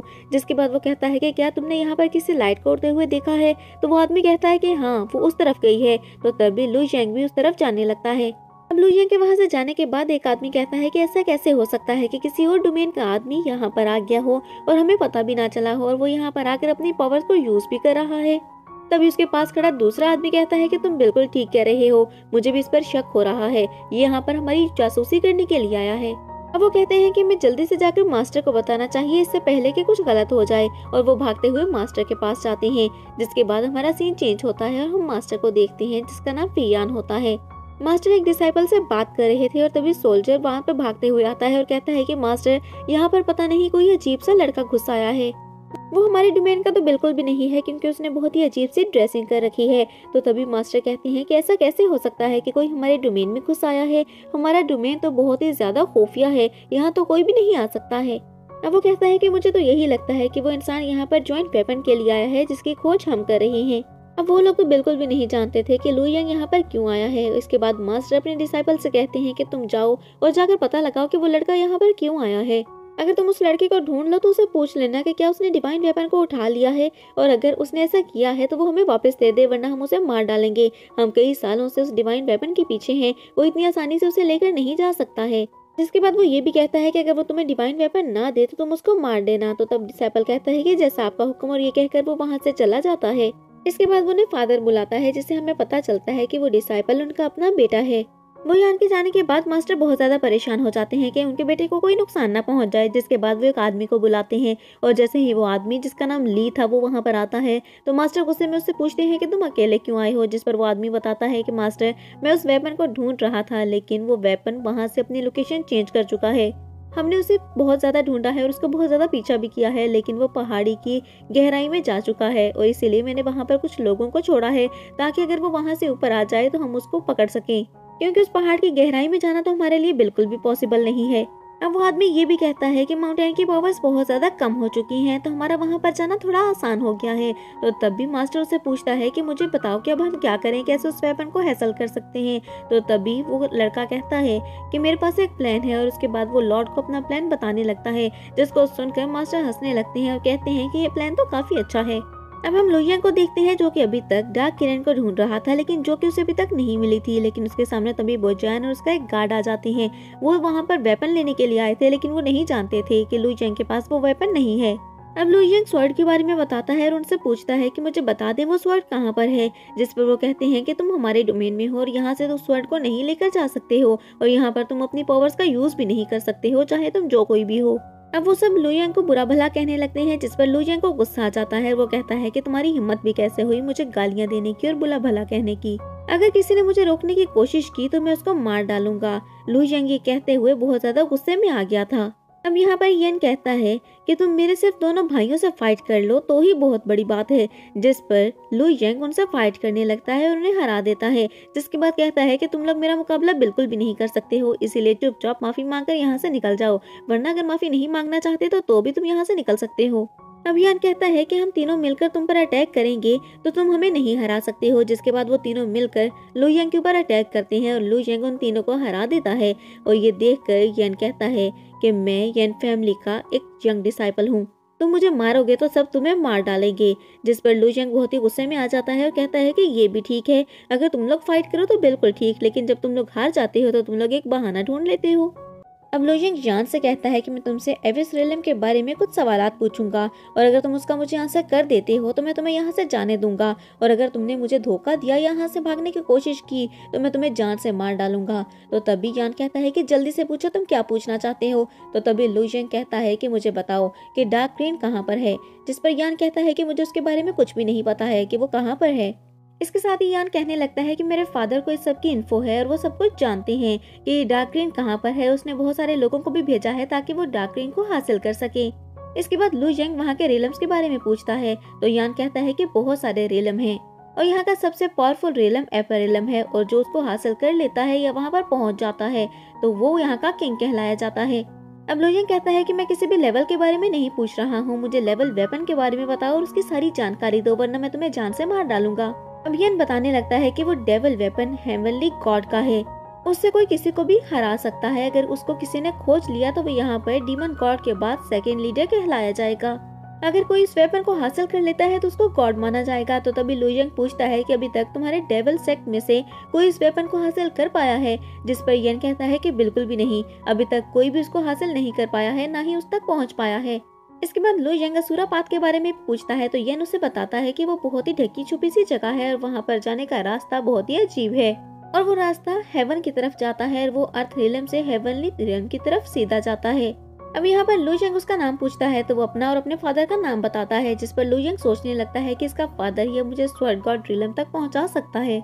अब लुइयांग यांग से कहता है कि मुझे अपने फादर के पास लेकर जाओ तो यांग हंसते हुए कहता है कि ठीक है, मैं तुम्हें उनके पास ले जाऊंगा। और दिल में सोचता है कि तुम एक दफा वहां पर चलो तो सही, मैं तुम्हें बताऊंगा कि मैं कौन हूँ। वहां पर तुम अपनी पावर्स को बिल्कुल भी यूज नहीं कर पाओगे और मेरे फादर तुमको मार डालेंगे। जिसके बाद वो उसको लेकर अपने महल में वापस आता है और वो सोल्जर से पूछता है कि फादर कहाँ पर हैं। तो सोल्जर्स बताते हैं कि वो ब्लड माउंटेन पर गए हैं और यहाँ पर सोल्जर्स को शक हो जाता है कि कहीं येन को लुइयांग ने बंदी बनाकर रखा हुआ है। और यहाँ पर लुइयांग को भी पता चल जाता है कि वो उस पर अटैक करने वाले हैं, इसीलिए वो अपने स्वॉर्ड को निकालकर येन के गले पर रख देता है। अब वो सोल्जर से कहता है कि अगर तुम आगे बढ़े तो मैं इसको मार दूंगा। जिसके बाद वो येन से कहता है कि मुझे ब्लड माउंटेन पर लेकर चलो और उसके साथ वो ब्लड माउंटेन की तरफ निकल पड़ता है। अब हम देखते हैं कि बहुत सारे लोग ब्लड माउंटेन की तरफ जा रहे थे और फिर हम सिटी लॉर्ड को भी देखते हैं जो कि अपने साथियों के साथ वहां पर जाता है और एक पोल्टर के पास जाकर कहता है कि हम इसको ओपन नहीं कर सकते और ना ही इसके अंदर इंटर हो सकते हैं, इसका कोई तरीका ढूंढो। अब उसका साथी बोलने लगता है कि हमें जो भी करना है जल्दी करना होगा, क्योंकि डिवाइन वेपन की खबर सबको मिल चुकी है, इसीलिए बहुत सारे लोग यहाँ पर आते होंगे अपने डिसाइपल्स के साथ और उनमें से कोई भी उस वेपन को हासिल कर सकता है। तो तभी यहाँ पर सिटी लॉर्ड कहता है कि मेरे पास एक प्लान है, हम यहीं पर बैठकर वेट करते हैं, कोई तो आएगा जिसके पास इस पोर्टल को खोलने का तरीका होगा। वो जैसे ही इस पोर्टल को ओपन करेगा तो हम वो तरीका देख लेंगे और उसके बाद उस आदमी को यहीं पर मार के डिवाइन वेपन को हासिल कर लेंगे। वो तीनों वहीं पर बैठकर वेट करने लगते हैं, जिसके बाद उन्हें फील होता है कि वहाँ पर कोई आ रहा है और वो देखते हैं कि वहाँ पर येन और लुई जेंग आते हैं, जिनको देखकर वो हैरान हो जाते हैं। अब येन यहाँ पर सब कुछ अपने फादर को बताता है और ये सुनकर उसके फादर को बहुत ज्यादा गुस्सा आ जाता है, जिसके बाद वो देखते हैं कि लुई जेंग उस पोर्टल के अंदर इंटर कर रहा था। तो वो कहते हैं कि तुम उस पोर्टल के अंदर इंटर नहीं हो सकते, हमने सालों तक इस वेपन को ढूंढा है और हम तुम्हें लेकर जाने नहीं दे सकते। अब लुई जेंग यहाँ पर कहता है कि मैं स्वर्ड के लिए ही यहाँ पर आया हूँ और वो लेकर ही वापस जाऊंगा। और तभी सिटी लॉर्ड को बहुत ज्यादा गुस्सा आने लगता है। वो कहता है कि अगर तुम में हिम्मत है तो मुझसे फाइट करो, और उन दोनों के दरमियान एक जबरदस्ती फाइट स्टार्ट हो जाती है, जिसमें लुई जेंग सिटी लॉर्ड को हरा देता है। अब सिटी लॉर्ड को इतना ज्यादा जख्मी देखकर सभी परेशान हो जाते हैं और भागते हुए जाकर उसको उठाते हैं और कहते हैं कि आप क्या ठीक हैं। तभी यान को बहुत ज्यादा गुस्सा आने लगता है। वो कहता है कि लुई जेंग, तुम्हारी हिम्मत कैसे हुई मेरे फादर पर अटैक करने की। तो तभी उसके फादर खड़े होते हैं और कहते हैं कि मुझे ये लग रहा है कि ये कोई ब्लेड मास्टर है, इसके अंदर ब्लेड मास्टर लेवल की टेक्निक्स हैं, इसका मुकाबला तो कोई डीमन गॉड भी नहीं कर सकता है, ये बहुत ज्यादा पावरफुल है। इसके बाद सिटी लॉर्ड आगे आते हैं और कहते हैं कि मुझे आप माफ कर दें, मैं नहीं जानता था कि आप एक ब्लेड मास्टर हैं, वो भी इतने ज्यादा पावरफुल, मैंने आपको अंडर एस्टिमेट किया था। वो कहते हैं कि अगर आप इस पोर्टल में जाना चाहते हैं तो आप जा सकते हैं, मैं आपको नहीं रोकूंगा। और तभी लुई जेंग कहता है कि मुझे क्या करना है और क्या नहीं, इसकी आप फिक्र बिल्कुल मत करें, ये मेरा मसला है। और ये कहकर उस पोर्टल के अंदर इंटर हो जाता है। उसके बाद वो अपनी लेजेंडरी स्वॉर्ड की मदद से उस पोर्टल को वहीं पर डिस्ट्रॉय कर देता है। तो सिटी लॉर्ड कहने लगता है कि ये लड़का बहुत ही ज्यादा पावरफुल है और उसके पास एक लेजेंडरी स्वॉर्ड भी है, मुझे लगता है कि यही स्वॉर्ड गॉड बनेगा। तभी हम वहाँ पर एक गार्ड को देखते हैं जो कि कहता है कि ये कितना भी पावरफुल क्यों ना हो, लेकिन अगर इसका सामना क्लाउन सेक्ट से हो गया तो क्लाउन सेक्ट इसको जिंदा नहीं छोड़ेगा, क्लाउन सेक्ट इसके टुकड़े टुकड़े कर देगा। अब हम वहाँ पर एक चीफ को देखते हैं जो कि वहाँ पर पहुंचकर जेंग से पूछता है कि तुम तो सबसे पहले यहाँ पर पहुंचे थे, तो फिर तुमने पोर्टल के अंदर इंटर क्यों नहीं किया। तो तब जेंग कहता है कि मैं इतना ज्यादा पावरफुल नहीं हूँ, इसीलिए मैं इसके अंदर इंटर नहीं कर सकता, लेकिन आप बहुत ज्यादा पावरफुल हैं तो आप इस पोर्टल के अंदर इंटर कर सकते हैं, लेकिन मुझे लगता है कि आपके सोल्जर्स इसके अंदर इंटर नहीं कर सकते। तो इस पर उस चीफ को गुस्सा आने लगता है और कहता है कि तुम्हारा क्या मतलब है कि मेरे सारे सोल्जर्स निकम्मे हैं। जिस पर वो कहता है कि बिल्कुल भी नहीं, मेरा ऐसा कोई मतलब नहीं था, आप प्लीज इसके अंदर इंटर कर जाएं। अब जेंग कहता है कि चीफ आपको एक और बात भी बतानी थी कि इस पोर्टल के अंदर पहले से एक लड़का इंटर कर चुका है। जिस पर चीफ को बहुत ज्यादा गुस्सा आता है। वो कहता है कि ऐसा कौन है जो कि मुझसे पहले यहाँ पर इंटर कर चुका है। अब जेंग बताने लगता है कि वो इस डोमेन का नहीं है, बल्कि वो बाहर की किसी डोमेन से आया हुआ है और वो कोई आम लड़का बिल्कुल भी नहीं है, उसके पास बहुत सारी पावर्स हैं, वो बहुत ज्यादा टैलेंटेड और पावरफुल इंसान है। बहुत सारे सोल्जर्स को नहीं हरा पाए, उसने मुझसे भी फाइट की और मुझे एक ही अटैक में उसने हरा दिया। और ये सुनकर चीफ को बहुत ही ज्यादा गुस्सा आता है। अब चीफ कहता है कि अगर तुम छोटे भाई नहीं होते तो मैं तुम्हें अभी मार देता, तुम्हारे अंदर इतना भी दिमाग नहीं है कि उसको कैसे रोकना है, तुम एक लड़के को नहीं रोक पाए। तो तभी यान कहता है कि आई एम सॉरी, मैं आप दोनों के दरमियान इंटरफेयर कर रहा हूँ, लेकिन मेरे फादर ने काफी ज्यादा ट्राई किया था, लेकिन वो बहुत ज्यादा पावरफुल है, उसे कोई भी नहीं रोक सकता। अब चीफ हैरान होते हुए कहता है कि क्या तुम सच कह रहे हो, वो इतना ज्यादा पावरफुल है। तो तब जेंग कहता है कि बिल्कुल, वो बहुत ज्यादा पावरफुल है और अगर आपका उसे सामना हुआ तो आप खुद देख लेना कि वो कितना ज्यादा पावरफुल है, और मुझे ये लगता है कि वो अभी फ्यूचर का स्वॉर्ड गॉड भी बन जाएगा। अब चीफ गुस्से में कहता है कि मैं ऐसा बिल्कुल भी नहीं होने दूंगा, मैं किसी ऐसे लड़के को जो हमारे डोमेन से है भी नहीं, उसे तो वो स्वॉर्ड कभी भी नहीं ले जाने दूंगा। अब मैं तुम लोगों को बताता हूँ कि किसी को कैसे रोकते हैं। जिसके बाद वो पोर्टल के अंदर इंटर कर जाता है। अब हम लुई जेंग को देखते हैं जो कि उस स्वॉर्ड को ढूंढते हुए वहां तक पहुंच चुका था और डार्क किरण को ढूंढ लेता है, लेकिन वो उस तक नहीं पहुंच पा रहा था क्योंकि उस स्वॉर्ड ने अपने गिर्द एक बहुत ही स्ट्रॉन्ग शील्ड बना रही थी और लुई जेंग एक हेवनली चाइल्ड होते हुए भी उसको क्रॉस नहीं कर पा रहा था। अब लुई जेंग को बहुत ज्यादा गुस्सा आने लगता है। वो कहता है कि मुझे इस बैरियर को किसी भी तरह से तोड़ना होगा, क्योंकि अगर मैं ऐसा नहीं कर पाया तो ये स्वॉर्ड मुझे कभी भी नहीं मिलेगी और मेरा सपना हमेशा के लिए अधूरा रह जाएगा। अब लुई जेंग अपनी स्पिरिचुअल एनर्जी को एक्टिवेट करना स्टार्ट कर देता है। तभी उसकी नजर कुछ फ्रूट्स पर पड़ती है। वो सोचने लगता है कि अगर मैं इन फ्रूट्स को खा लूं तो मेरी एनर्जी और ज्यादा इंक्रीज हो सकती है। तो इसीलिए वो पेड़ की तरफ बढ़ता है और जाकर उन फ्रूट्स को तोड़ने लगता है और उसके बाद उन्हें खाने लगता है। और जैसे ही वो उन फ्रूट्स को खा रहा होता है तो हम देखते हैं कि नीचे पानी से कुछ एनर्जी निकल कर लुई जेंग की तरफ पड़ती है। इस अटैक में बहुत ही ज्यादा एनर्जी थी, वो सीधा लुई जेंग के ऊपर रिलीज हो रही थी, लेकिन लुई जेंग सही वक्त पर उस एनर्जी को रोक लेता है। उसके बाद वो उस एनर्जी को कंट्रोल करता है और अपने अंदर अब्जॉर्ब करना शुरू कर देता है, लेकिन वो एनर्जी बहुत ही ज्यादा थी और पानी से और ज्यादा निकलकर उसकी तरफ आना स्टार्ट हो जाती है, जिसको वो कंट्रोल करने की कोशिश कर रहा था। अब तभी वहाँ पर एक मगरमच्छ आ जाता है जो कि लू यंग पर अटैक करने के लिए उसकी तरफ बढ़ने लगता है और वो बहुत ज्यादा पावरफुल भी था। अब उस मगरमच्छ को देखकर वो अपनी लेजेंडरी स्वॉर्ड को निकाल लेता है और जैसे ही उसके ऊपर अटैक करता है तब मगरमच्छ समझ जाता है कि ये बहुत ही ज्यादा पावरफुल है, इसलिए मगरमच्छ वहां से चला जाता है। अब लू जिंग कहता है कि मुझे एनर्जी को इकट्ठा करके दोबारा से उस स्वॉर्ड के ऊपर अटैक करना होगा ताकि मैं बहुत ही ज्यादा पावरफुल पर्सन बन जाऊं और जल्दी से स्वॉर्ड गॉड भी बन जाऊं। अब वो आगे बढ़कर सारे फ्रूट्स को तोड़ने लगता है, लेकिन तभी वहाँ पर चीफ भी आ जाता है। वो कहता है कि क्या ये भी लड़का है जिसके बारे में ज़ैंग और यान कह रहे थे। तभी चीफ लू यंग से पूछता है कि क्या तुम ही वो लड़के हो जो दूसरे डोमेन से यहाँ पर आए हो। तो लू यंग उसे अपनी सारी स्टोरी बताने लगता है कि वो कैसे यहाँ पर आया है। वो बताता है कि वो यहाँ पर डार्क किरण को हासिल करने के लिए आया है, जिस पर चीफ कहता है कि डार्क किरण को तुम हासिल नहीं कर सकते, वो सिर्फ मेरी है। तो तभी वो कहता है कि डार्क किरण तो किसी की भी नहीं है, आप कैसे कह सकते हैं कि वो आपकी है, उसे तो जो हासिल कर ले वो उसकी है। अब चीफ ये समझ जाता है कि ये लड़का बहुत ही ज्यादा स्ट्रॉन्ग और बहुत ही ज्यादा होशियार और चालाक है, लेकिन तभी वहाँ पर एक और आदमी की एंट्री होती है जो कहता है कि तुम दोनों अपनी बकवास बंद रखो और ज्यादा शोर मत मचाओ। वो कहता है कि लेजेंडरी स्वॉर्ड किसी की भी नहीं होती, वो जिसके पास चली जाए वो उसकी होती है, उसके लिए तुम्हें बस स्ट्रॉन्ग होना होगा। अब लू यंग उन दोनों को फाइट के लिए बुलाता है और कहता है कि अगर तुम दोनों ने मुझे हरा दिया तो मैं यहाँ से चला जाऊंगा और सारे डेविल फ्रूट भी तुम लोगों को दे दूंगा और इसके साथ साथ मैं स्वॉर्ड की भी कोई डिमांड नहीं करूंगा और छोड़कर सब कुछ चला जाऊंगा।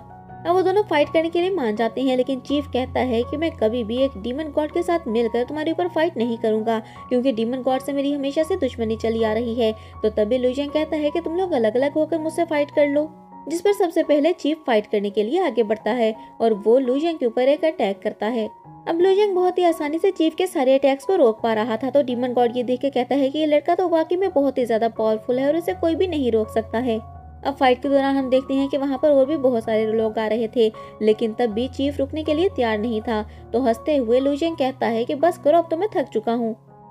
वहाँ पर आए हुए लोग भी लू जिंग की पावर्स को देखकर हैरान रह जाते हैं और कहते हैं कि ये लड़का तो वाकई में बहुत ज्यादा पावरफुल है, ये तो एक हेवनली चाइल्ड से भी काफी ज्यादा पावरफुल है, हमारे हेवनली चाइल्ड भी इसके मुकाबले में कुछ भी नहीं है। इसके बाद वो चीफ का भी मजाक उड़ाने लगते हैं और कहते हैं कि चीफ तो उसका मुकाबला कर ही नहीं सकता। और चीफ भी सारी बातें सुन रहा था और वो गुस्से में कहता है कि बस करो, बकवास बंद करो और मेरा मजाक उड़ाना बंद करो, मैं तो इसको एक ही झटके में खत्म कर सकता हूँ और इसके साथ साथ मैं तुम सबको भी खत्म कर दूंगा। अब चीफ गुस्से में अपनी स्पिरिचुअल पावर्स को एक्टिवेट कर लेता है। तो तभी यहाँ पर लू जिंग कहता है कि चीफ इस बार फिर से ज्यादा ओवर कॉन्फिडेंट हो रहा है, क्या उसे पता नहीं है कि मैं एक स्वॉर्ड गॉड बन जाऊंगा, उसे अंदाजा नहीं है मैं कितना ज्यादा पावरफुल हूँ। ये कहने के साथ साथ वो अपनी पावर्स को एक्टिवेट कर लेता है।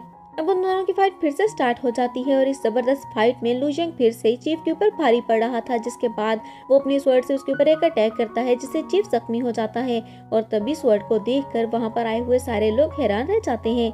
अब दोबारा से चीफ फाइट के लिए रेडी होता है, तो डीमन गॉड उससे कहता है कि तुम बहुत ज्यादा घायल हो चुके हो, इसीलिए तुम इससे फाइट मत करो, अब इसे फाइट करने के लिए मैं जाता हूँ और मैं इसे सबक सिखाऊंगा, तुम अपने जख्मों को इस वक्त हील करो, यही बेहतर है। अब चीफ गुस्से में कहता है कि मैं अपना बदला लेने वापस आऊंगा और फिर मैं तुम लोगों को भी नहीं छोड़ूंगा और इस छोटे से बच्चे को भी नहीं। जिस पर डीमन गॉड कहता है कि पहले इस छोटे से बच्चे को मार कर दिखाओ, फिर हमारे तक पहुंचना। तुम एक बुज़दिल हो जो कि हमारा मुकाबला नहीं कर सकती हो, सिर्फ तुम्हें बातें बनानी आती हैं। अब चीफ दोबारा से फाइट के लिए रेडी होता है, लेकिन उसके बाद वो सोचता है कि अगर मैंने इस वक्त इससे फाइट की तो मैं यहाँ पर हार जाऊंगा, क्योंकि इस वक्त मैं घायल हो चुका हूँ। इसीलिए वो अपने स्वॉर्ड को वापस रखता है और नीचे जमीन पर आ जाता है। उसके बाद वो जमीन पर बैठकर कल्टीवेशन करना स्टार्ट कर देता है और खुद को हील करना भी स्टार्ट कर देता है। जिसके बाद डीमन गॉड कहता है कि अब मेरी फाइट का मजा देखना। अब लू जिंग उसको कहता है कि मैं जानता हूँ कि तुम एक ब्लेड मास्टर हो, इसीलिए मैं तुम्हें रिस्पेक्ट देता हूँ और तुम्हें कहता हूँ कि तुम मुझसे फाइट मत करो, क्योंकि तुम मुझसे नहीं जीत पाओगे। लेकिन जिस पर वो आदमी कहता है कि बिल्कुल भी नहीं, मैं तुमसे फाइट करूंगा और तुम्हें हराऊंगा, ताकि तुम्हें पता चले कि तुम्हें मैं हरा सकता हूँ और मैं कितना ज्यादा पावरफुल हूँ। अब लू जिंग कहता है कि तुम अपनी मौत को खुद ही बुलाना चाहती हो, तो इसमें मैं क्या कह सकता हूँ। जिसके बाद उन दोनों में एक जबरदस्त फाइट स्टार्ट हो जाती है, जिस पर लू जिंग उस पर भारी पड़ रहा था। इसके बाद वो उस मास्टर पर अपनी स्पिरिट से अटैक करता है। मास्टर भी जवाबन उसके ऊपर अटैक करता है, लेकिन उसका कोई भी फायदा नहीं होता, क्योंकि उस अटैक को बहुत ही आसानी से लू जिंग डॉज कर लेता है। अब लू जिंग अपनी स्टैचू टेक्निक को यूज करके उसके ऊपर अटैक कर देता है। उस अटैक को देखकर क्यान का मास्टर बहुत ज्यादा हैरान हो जाता है, लेकिन तभी क्यान की स्पिरिट सामने आ जाती है, तो वो हंसने लगता है और कहता है कि मुझे तो छोड़ो, पहले मेरी स्पिरिट को तो तुम हार्म करके दिखाओ, फिर मुझ तक पहुंचना। तो हम यहाँ पर देखते हैं कि लू यॉन का अटैक वहाँ पर जाकर उस आदमी से टकरा जाता है और उस स्पिरिट की वजह से वो डिस्ट्रॉय हो जाता है।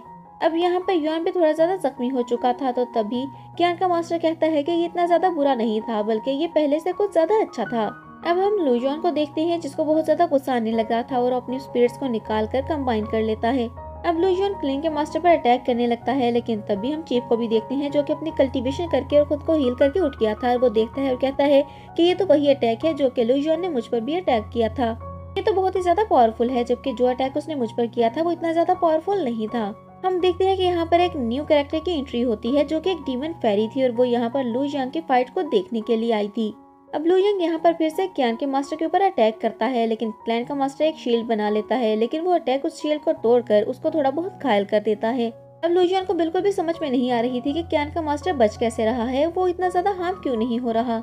अब लू यांग बहुत ज्यादा अटैक करने के लिए रेडी हो जाता है, लेकिन दूसरी तरफ हम देखते हैं कि क्लैन का मास्टर अपने गिर्द एक शील्ड बना लेता है ताकि वो सारे अटैक से बच सके और इसीलिए उसे लू यांग का कोई भी अटैक नहीं लगता है। ये देखकर उसे बहुत ही ज्यादा गुस्सा आने लगता है। अब लू यांग गुस्से में कहता है कि तुम कब तक मेरे सारे अटैक्स को रोक सकोगे, कभी ना कभी तो तुम मेरे अटैक की वजह से मारे ही जाओगे। अब नीचे खड़े सारे लोग उसको देख रहे थे और हैरान होते हुए कहते हैं कि इसकी एनर्जी और इसकी पावर खत्म क्यों नहीं हो रही, ये लड़का तो वाकई में बहुत ज्यादा एक्स्ट्रा ऑर्डिनरी और स्ट्रॉन्ग है। अब इन सारे अटैक और फाइट को देखकर वो लिटिल फेरी भी बहुत ज्यादा हैरान हो जाती है और तभी एक अटैक जाकर क्लैन मास्टर को लगता है। तभी वो क्लैन मास्टर कहता है कि तुम इतने ज्यादा पावरफुल कैसे हो रहे हो, इतने जल्दी तुम अब कैसे कल्टीवेट कर सकते हो और तुम्हारी एनर्जी इतनी ज्यादा इंक्रीज कैसे हो रही है। अब यहाँ पर लू यांग को भी गुस्सा आने लगता है और वो कहता है कि तुम में इतनी ही हिम्मत थी, अब तुम में हिम्मत नहीं रही मुझ पर और अटैक करने की। अब क्लैन का मास्टर अपने डीमन गॉड अटैक को निकाल लेता है, जिसे देखकर चीफ भी हैरान रह जाता है और कहता है कि ये तो डीमन गॉड का अटैक है, तुम एक छोटे से बच्चे को मारने के लिए डीमन गॉड का अटैक कैसे कर सकते हो। लेकिन सबकी बातों को इग्नोर करते हुए देखते ही देखते वो लू यांग के ऊपर उस अटैक से अटैक कर देता है। फिर हम देखते हैं कि लू यांग उसके हर अटैक को डॉज कर रहा था और उसके हर अटैक का जवाब भी दे रहा था और उनकी फाइट यहाँ पर काफी देर के लिए चलती रहती है। अब हम देखते हैं कि लू यांग भी गुस्से में अपनी स्वॉर्ड को निकाल लेता है और उसके बाद वो अपने डीमन अटैक को भी निकाल लेता है, जिसके बाद वो क्लैन के मास्टर से कहता है कि क्या हुआ, तुम तो अपनी पावर पर बहुत ज्यादा अकड़ रहे थे। अब क्लैन का मास्टर कहता है कि मैंने अपने रियल में कभी आज तक इतना पावरफुल इंसान नहीं देखा है, आखिर तुम्हें इतनी ज्यादा पावर्स कैसे आई हैं। और यही सबको पता चलता है कि उसने सारे डीमन फ्रूट्स खा लिए हैं और वो इतना ज्यादा पावरफुल हो चुका है कि अब उसे कोई भी नहीं रोक सकता है। अब हम कुछ देर बाद का सीन देखते हैं जहाँ पर लू यांग की उस ब्लेड मास्टर से अभी भी फाइट हो रही थी और तभी चीफ कहता है कि अगर तुम इस लड़के को नहीं मार पा रहे तो क्या मैं तुम्हारी मदद कर दूं। तो उस पर ब्लेड मास्टर कहता है कि अगर तुम में इतनी हिम्मत होती तो तुम इसे क्यों ना मार देते, तुम तो खुद को भी प्रोटेक्ट नहीं कर सकते, जो मुझे प्रोटेक्ट करनी और मेरी हेल्प करने की बातें कर रहा है। तो तब चीफ गुस्से में कहता है कि ठीक है, अगर तुम में इतनी हिम्मत है तो तुम इसको मार के दिखा दो। अब लू यांग को वो कहता है कि तुम लोग फजूल में लड़ रहे हो, वो वेपन तो मेरा है जिसके लिए तुम लोग फाइट कर रहे हो। तो लू यांग सोचता है कि मुझे इनकी बातों में नहीं आ रहा है, ये सिर्फ मुझे डिस्ट्रैक्ट कर रहे हैं ताकि मुझे मार कर यहाँ से ये वेपन लेके जा सके। अब उनकी फाइट फिर से स्टार्ट हो जाती है और दूसरी तरफ नीचे खड़े लोग सोचने लगते हैं कि इन दोनों में से कौन जीतेगा, जिसके बाद वो डीमन फेरी से पूछते हैं। तो डीमन फेरी कहती है कि मुझे नहीं पता कि इन दोनों में से कौन जीतेगा, लेकिन मुझे लगता है कि इस लड़के ने अभी तक सारे डीमन फ्रूट्स नहीं खाए हैं, इसीलिए वो इतना ज़्यादा अभी तक पावरफुल नहीं हुआ है, इसीलिए हमें उससे ये वाले फ्रूट्स छीनने होंगे ताकि वो कमज़ोर पड़ जाए और हम उसको मार सकें। अब लू यांग सोचता है कि ये लड़की तो बहुत ही ज़्यादा चालाक है, इसको कैसे पता कि मैंने अभी तक सारे डीमन फ्रूट्स नहीं खाए हैं। अब हम डीमन फेरी को देखते हैं जो कि कहती है कि हमें टीम अप कर लेना चाहिए ताकि हम इजीली उस वर्ड तक पहुंच सकें। तो तभी वहां पर ब्लेड मास्टर कहता है कि बिल्कुल भी नहीं, मैं कभी भी टीम अप नहीं करूंगा तुम लोगों के साथ। लेकिन तभी लू यांग कहता है कि अगर तुम लोग मेरे साथ टीम अप कर लो तो मेरे पास जो डीमन फ्रूट्स है मैं तुम लोगों को दे दूंगा। लेकिन इतने में ब्लेड मास्टर उस पर दोबारा से अटैक करता है, जिसको लू यांग रोकता है। तो तब डीमन फेरी कहती है कि तुम पागल हो गए हो, इसके ऊपर अटैक क्यों कर रहे हो, इसकी बात तो सुन लो। अब सब उन दोनों को रुकने के लिए बोलते हैं और कहते हैं कि हमें लू यांग की बात मान लेनी चाहिए अगर वो हमें डीमन फ्रूट्स दे रहा है। लेकिन उन दोनों में से कोई भी बात नहीं सुनता और फाइट को कंटिन्यू रखता है। तो तब चीफ ऊपर आ जाता है और कहता है कि अब मैं इस लड़के को बताऊंगा कि कौन कितना पावरफुल है। चीफ उसे फाइट करने के लिए रेडी होता है। तो तभी लू यांग अपनी सारी पावर्स को एक्टिवेट कर लेता है और उसके ऊपर अटैक कर देता है। अब सब लोग हैरान होने लगते हैं और कहते हैं कि बाहरी दुनिया के लोग इतने ज्यादा पावरफुल नहीं है जितना कि ये लड़का है। उसके बाद वो कहते हैं कि हमें लगता है कि इसके पास ये जो स्वॉर्ड है उसकी वजह से ही इतना ज्यादा पावरफुल है, शायद ये कोई मैजिक वेपन है या इसके अलावा कोई डिवाइन वेपन है। अब हम देखते हैं कि यहाँ पर लू यांग काफी ज्यादा पावरफुल हो चुका था। दूसरी तरफ जो सारे मास्टर्स हैं वो उसके ऊपर अटैक करते हैं, लेकिन लू यांग उनके ऊपर अटैक बैक करता है और उन सबको वहीं पर मार देता है। अभी सब पर लू यांग भी हैरान हो जाता है और कहता है कि ये सब मैंने कैसे किया, मेरे पास इतनी ज्यादा पावर्स कैसे आई और इनको मैंने यूज कैसे किया। जिसके बाद वो कहता है कि हाँ मैं कर सकता हूँ और वो अपनी स्वॉर्ड को हवा की डायरेक्शन में छोड़ देता है और उसको कंट्रोल करने लगता है। वो बारी बारी अपने अटैक्स को यूज करते हुए सारे मास्टर्स को मारने लगता है और डीमन फेरी भी ये देखकर हैरान रह जाती है। और दूसरी तरफ लू यांग कहता है कि कोई भी मेरा मुकाबला नहीं कर सकता, मैं बहुत ज्यादा पावरफुल हो चुका हूँ और अगर ऐसे ही मैं कल्टीवेशन करता रहा तो बहुत जल्द मैं इतना पावरफुल हो जाऊंगा कि कोई मेरा मुकाबला नहीं कर पाएगा। मैं बहुत जल्द एक स्वॉर्ड गॉड बन जाऊंगा और फिर मुझे कोई भी नहीं रोक सकेगा। मैं बहुत जल्दी एक पावरफुल और शक्तिशाली इंसान बन जाऊंगा।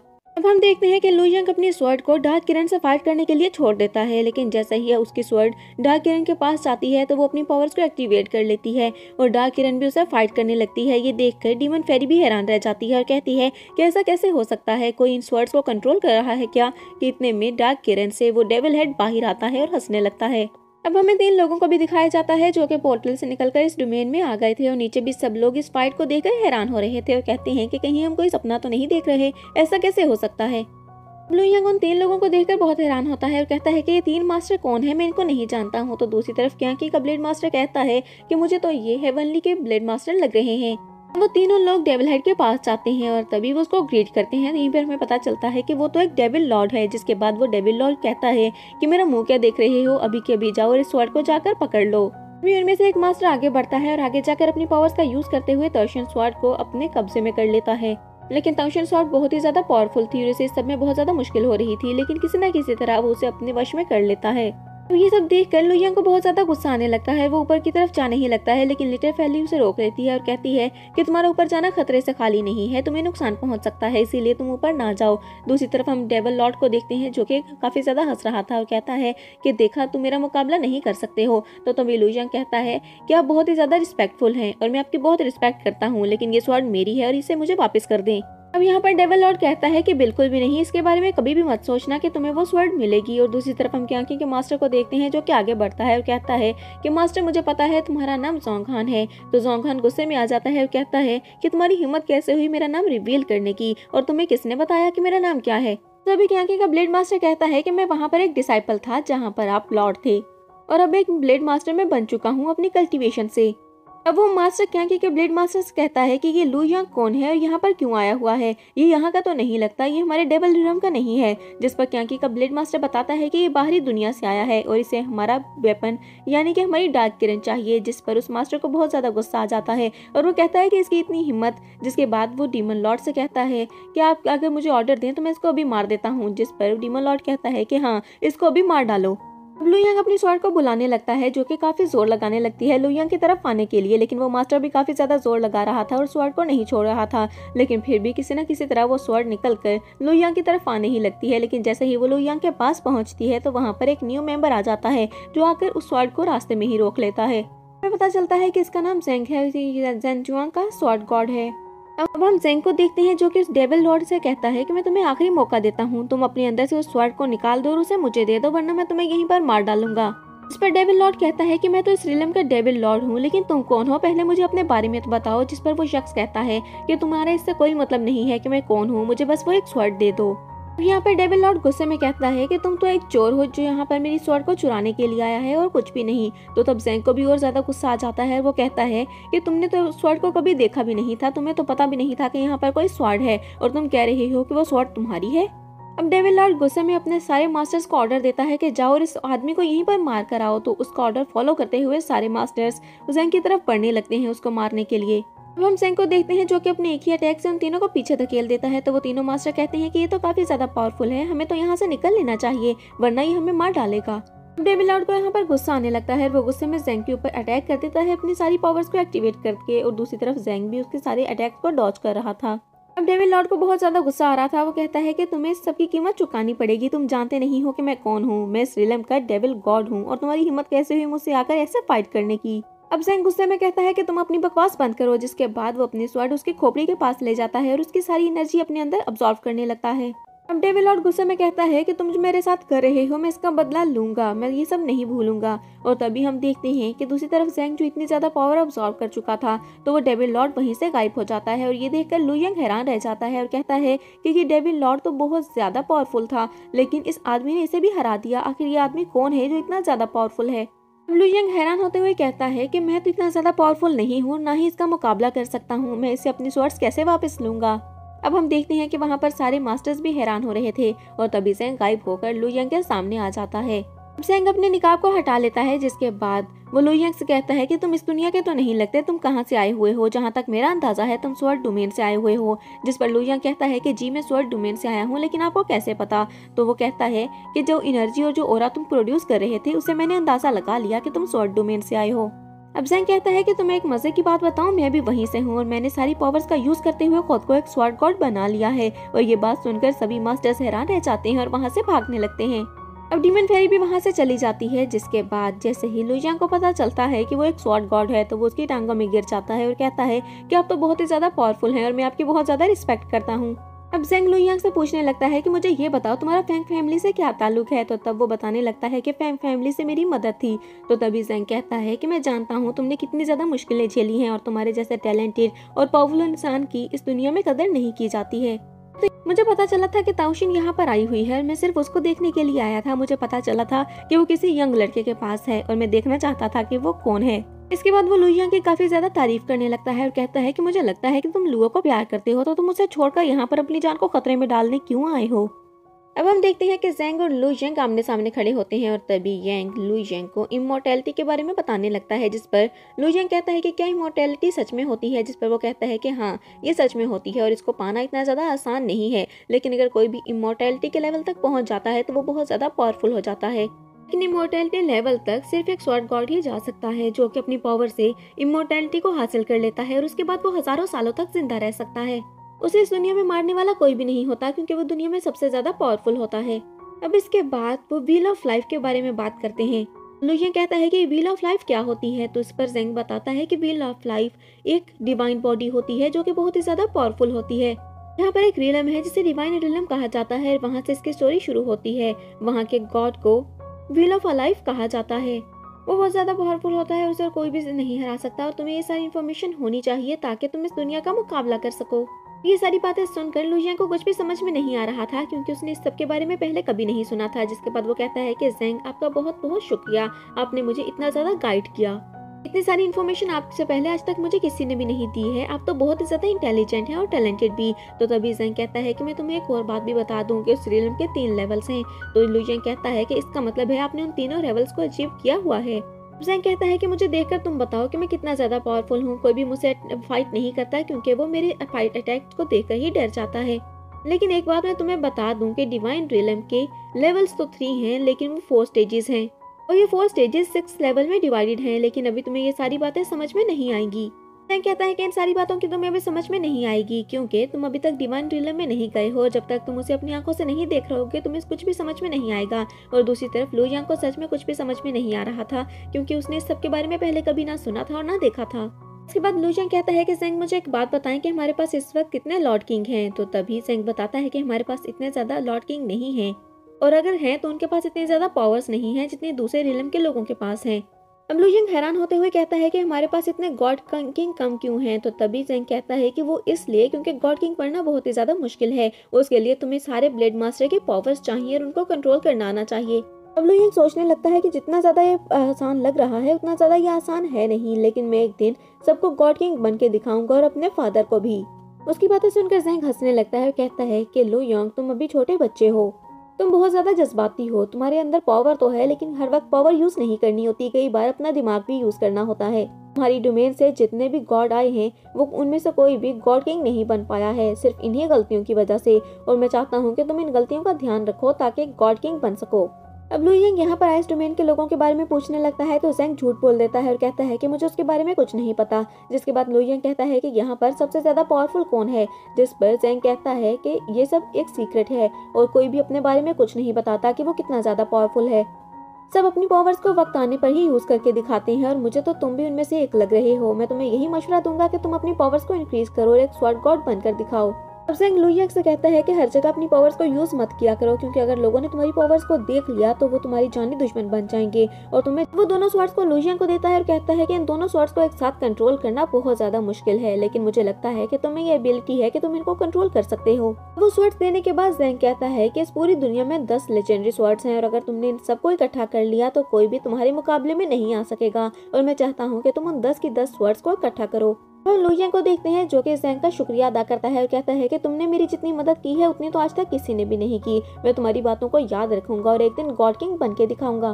मैं उन सारी स्वर्ड्स को इकट्ठा कर लूंगा, लेकिन ज़ेंग मुझे एक बात तो बताएं, यहाँ पर लेजेंडरी वेपन को डिवाइन वेपन क्यों कहा जाता है? कोई भी अगर ताओशिन को देखता है तो वो कहता है कि ये एक डिवाइन वेपन है। मुझे इस बात की बिल्कुल भी समझ में नहीं आ रही। ज़ेंग कहता है कि बच्चे, इसके पीछे एक बहुत बड़ी स्टोरी है और वो मैं तुम्हें सुनाता हूँ। डिवाइन वेपन 4 तरह के होते हैं। पहला वर्ल्ड वेपन, दूसरा इमोर्टल वेपन, तीसरा गॉड किंग वेपन और चौथा सुप्रीम वेपन।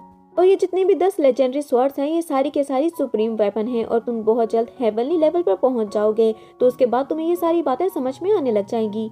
अब यहाँ पर ज़ेंग बताता है कि डार्क किरण और ताओशिन के दरमियान में एक सील है जो कि बहुत ही ज्यादा पावरफुल है, जिसको आज तक मैं भी नहीं तोड़ पाया हूँ। मैं इन सील को तोड़े बिना आगे नहीं बढ़ सकता हूँ, लेकिन ये तुम्हारी जनरेशन है और मुझे लगता है कि इन सील को तोड़कर तुम आगे बढ़ सकते हो और एक गॉड किंग बन सकते हो।